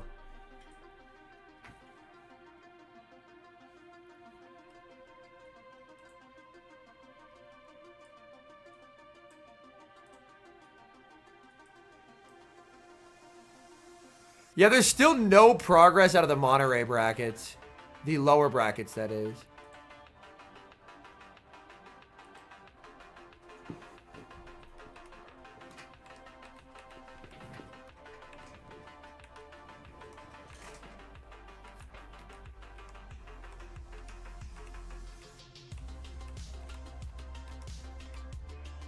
Oh my god. Fort into Azu. Clawed this man immediately. This is the most depressing primate matchup. This is for day 2. Hell yeah. Meowscarada day 2 is big aura. I would say this is even more depressing than the Togekiss matchup because Togekiss just stopped being played in competitive.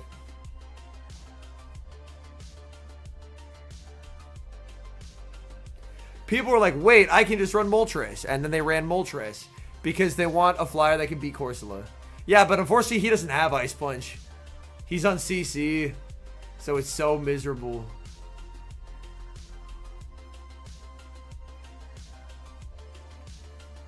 It is all Corsola now.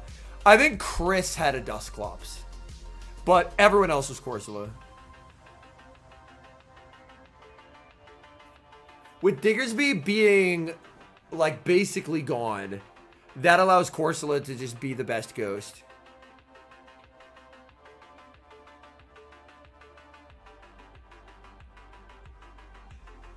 A rare moment when I don't hate desyncing of timers, because you can just concede the farm down. Okay, he doesn't end up doing that, but he can just straight air cutter here. Yeah.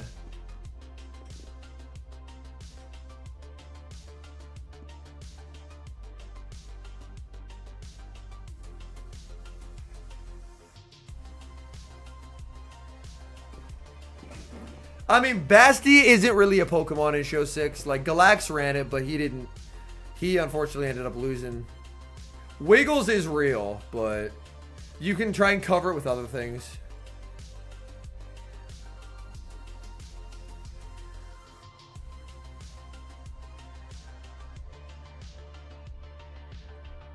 Yeah, Zard gets shredded by Sucker Punches, but it's still just fine. Yeah, you always shield this. And then you just tell Azu to figure it out. He's running Meowscarada too. Oh, is he live?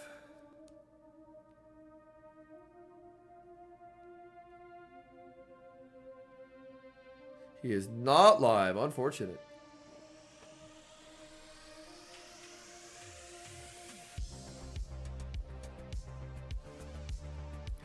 What would one run with Meowscarada in the Summer Cup? I don't even know.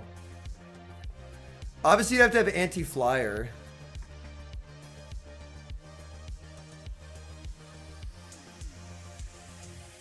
Is he running like Magcargo Meowscarada or something? Yo, a Meowscarada just made day 2. Junko versus Withered. Will we see game 1 Withered or game 2 Withered? That's the important question. Looking across Junko's team, I do see a ghost type that Withered can body slam. I do see a ghost type that Withered can body slam, so.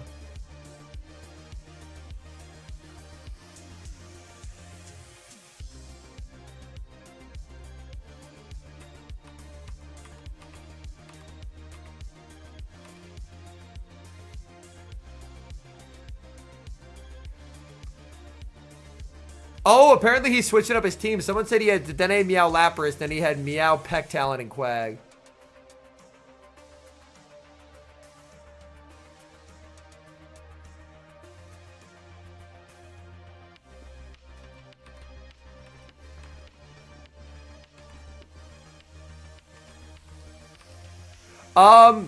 Basically, if they have any logo on their shirt, Predator, any logo, they are required to wear a shirt over it. Charizard into Corsola.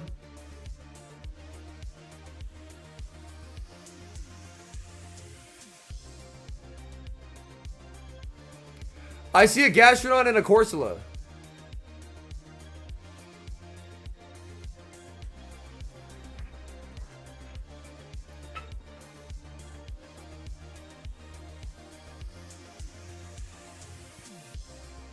He's just no shielding here, yeah.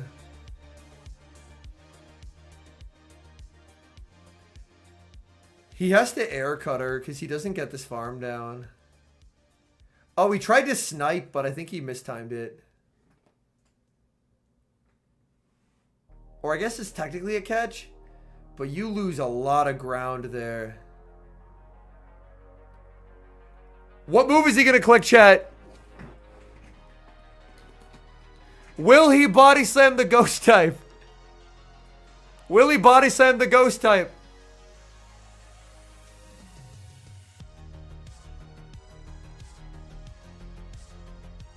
He will not! He threw the water pulse! Meow 1 cap against Zard, holy.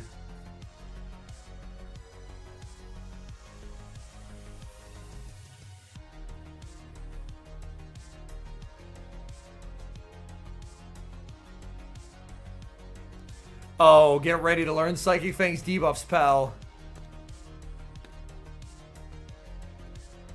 Thunder Fangs actually add up once debuffs get applied.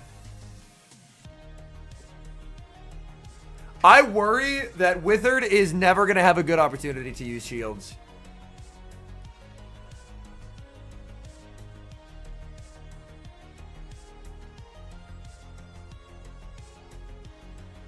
He knows he needs 3 moves, so he's going Rock Tomb now.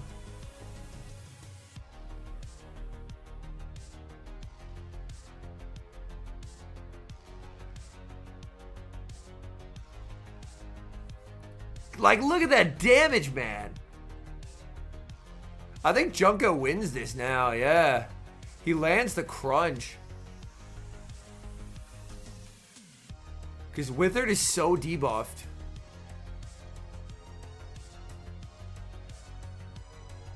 Tries to snipe. Doesn't get the snipe. God damn. The new Show 6 meta? I think it looks pretty enjoyable so far. Yeah, it's just over. There's somehow a Meowscarada in day 2.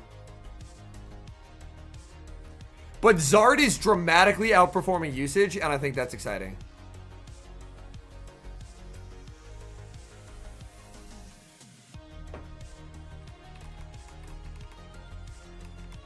On God, Withered will win game 2 if he can just look at some reels.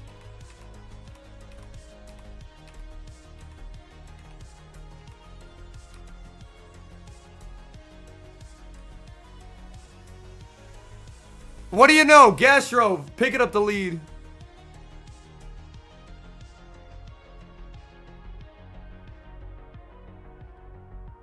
No body slam. Locked. Dialed. No body slam. We are only throwing water pulses now. Going dilly. I like this a lot.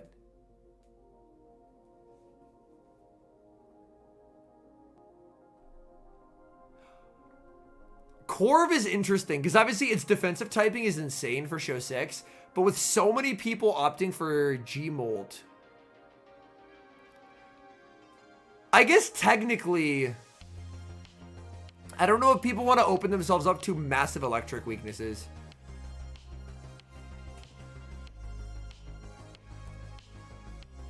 Because if G-Molt lingers, and I think it very well could linger, then it might prove awkward for it to break in. Sceptile.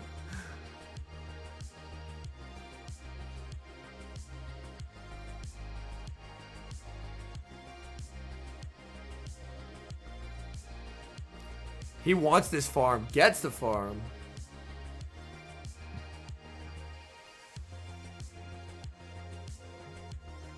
Goes Fangs, interestingly. Maybe Fangs into Crunch into Swap. He won't Fangs into Swap. Oh, he doesn't have... He wasn't one off the Crunch.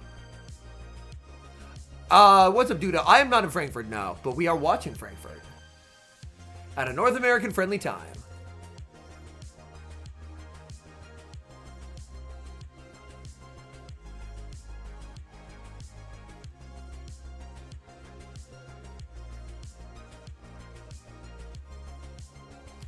Yeah, Withered down a shield, he's going to have to start no-shielding things.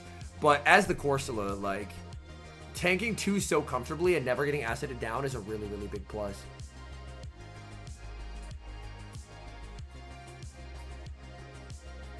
Yeah. Ufisk isn't anywhere because Marowak Course is so good. Gastro's better into both. Yeah, I would rather be Withered here, obviously. Just because this Gastro is going to be a fucking nightmare. Corv loses the 1-0 versus Molt if it gets baited. Yeah. Like, I think Corv is unbelievable for GBL. It is one of the best mons. Show 6, consider me much less convinced.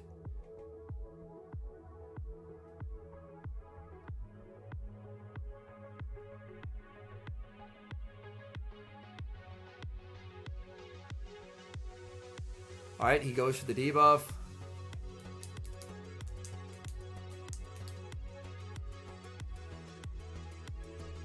In comes Steelix, and there's just no energy anywhere, yeah.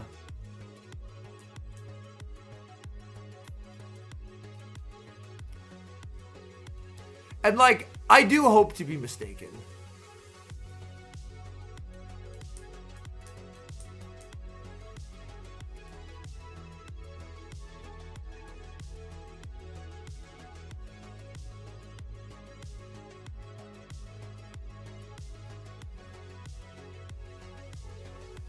But yeah, like, Wiggles into Corv isn't bad. Like, Credilli just beats the thing.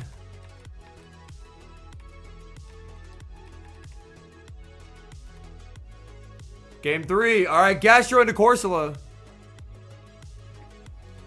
Oh, identical backlines, but it's Course and it's Malamar.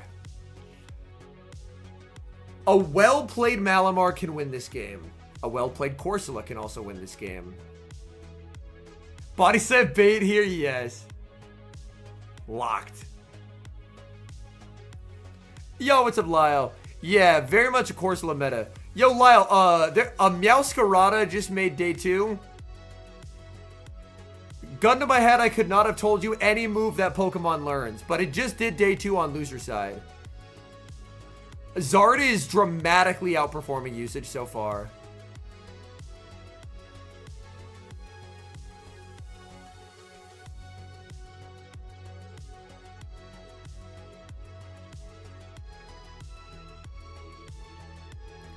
Yeah, the tricky thing for Mal is the Shadow Mal. Obviously, it deals way more damage. But, like, if it ends up in a scenario where it's taking Astonishes, it doesn't take Astonishes nearly as well.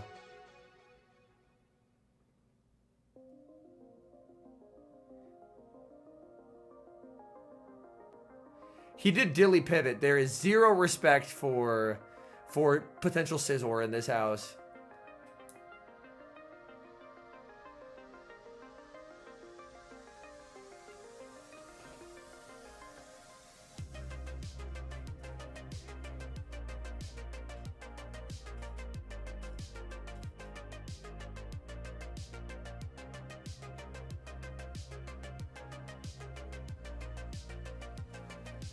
You're on what?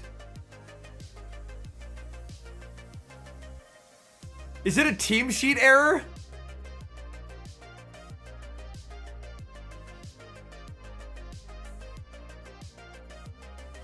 Oh no! Withered apparently. Oh, not getting that farmed out is brutal.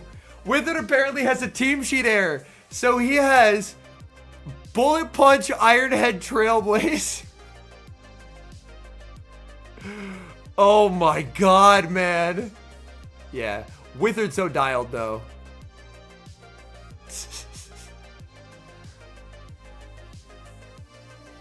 Is that not something we check? Ironhead, Trailblaze. My god. You just farm it down. Yes, sir. Look, I don't compete. I would assume that's something we check.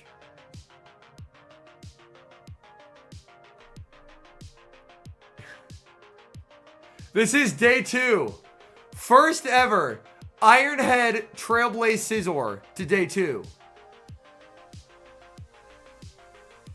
Is that the end of day 1? Did we do it? We did it. All right.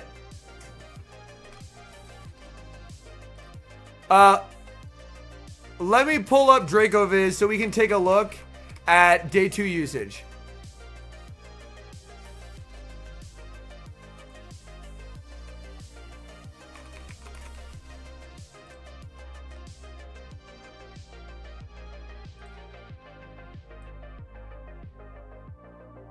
All right, here we go.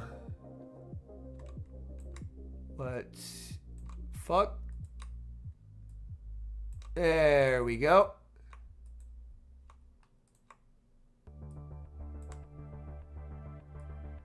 And we'll make it nice and viewable. All right. Corsola, day 2 usage. 68.8%, Marowak 62, Dilly at 50, Molt at 43. So everything good is outperforming. Yeah. Everything good is outperforming its usage so far, basically. Like, the top usage stuff is doing very well. Charge at 37, Sizz 37, Zard 31. What, like, drastically underperformed usage? I'm just checking refined usage. Oh my god, I actually refound it. This is crazy. So Corsola went from 56 to 68.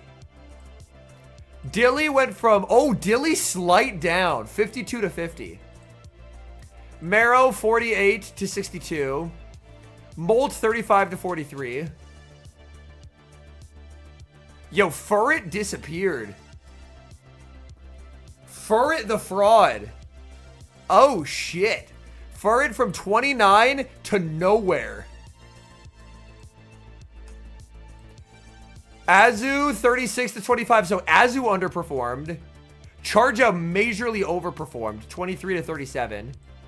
Sizz from 18 to 37. Sizz doubled. Zard went from 18 to 31. Big improvement for Zard, too. Tink went from nowhere on this graphic to 31%. Oh, Furret is tied with Talon and Wiggly. Gotcha. Gastro, 17 to 25. Primeape disappeared. Wiggly from 16 to 18.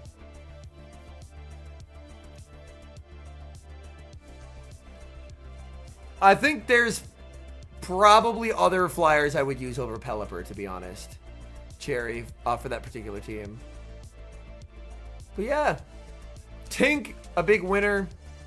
Unsurprising considering it's Corsola, Dilly, Molt. So it's just steer clear of that and then you're cooking. Lyle says, ain't no way people are dropping Diggersby in this meta. You know what, Lyle? People are disrespecting Diggersby. You know who can change their minds? You, when you drive to Pittsburgh next weekend and win with Diggersby. You will change. The minds of the masses will be moved by you.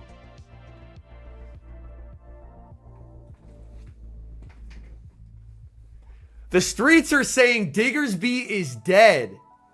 They're saying Diggersby is a bum. Only one man can change the minds of the people, and his name is Lyle Jeffs. Only one man can be brave enough to roll up to Pittsburgh with Sergio also brought with him, and then win a regional.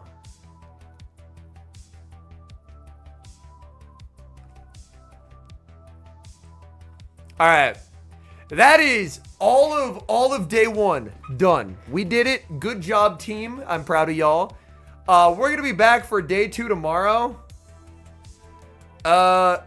Tomorrow's obviously keep an eye out late tonight for Florges. Mr. Smudgy will be testing out Florges for us, probably in the Ultra League, because I don't think it's allowed in summer, so it'll have to be Ultra. But it should be pretty good in Ultra, I would imagine.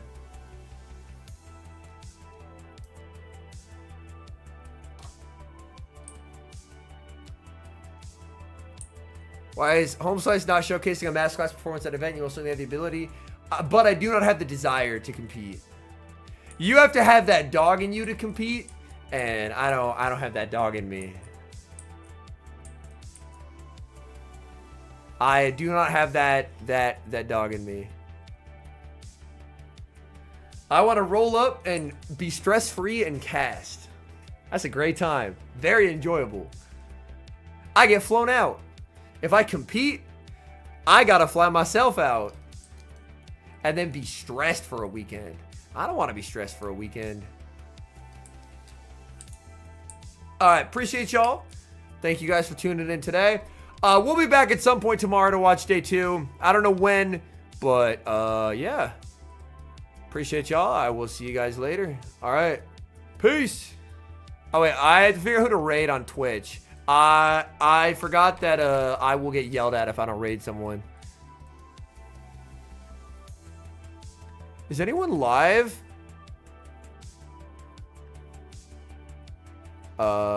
Mish is live. All right, we're gonna go raid Mish.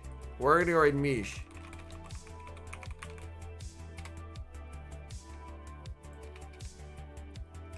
All right, we're gonna go raid Mish. All right. Bye, guys.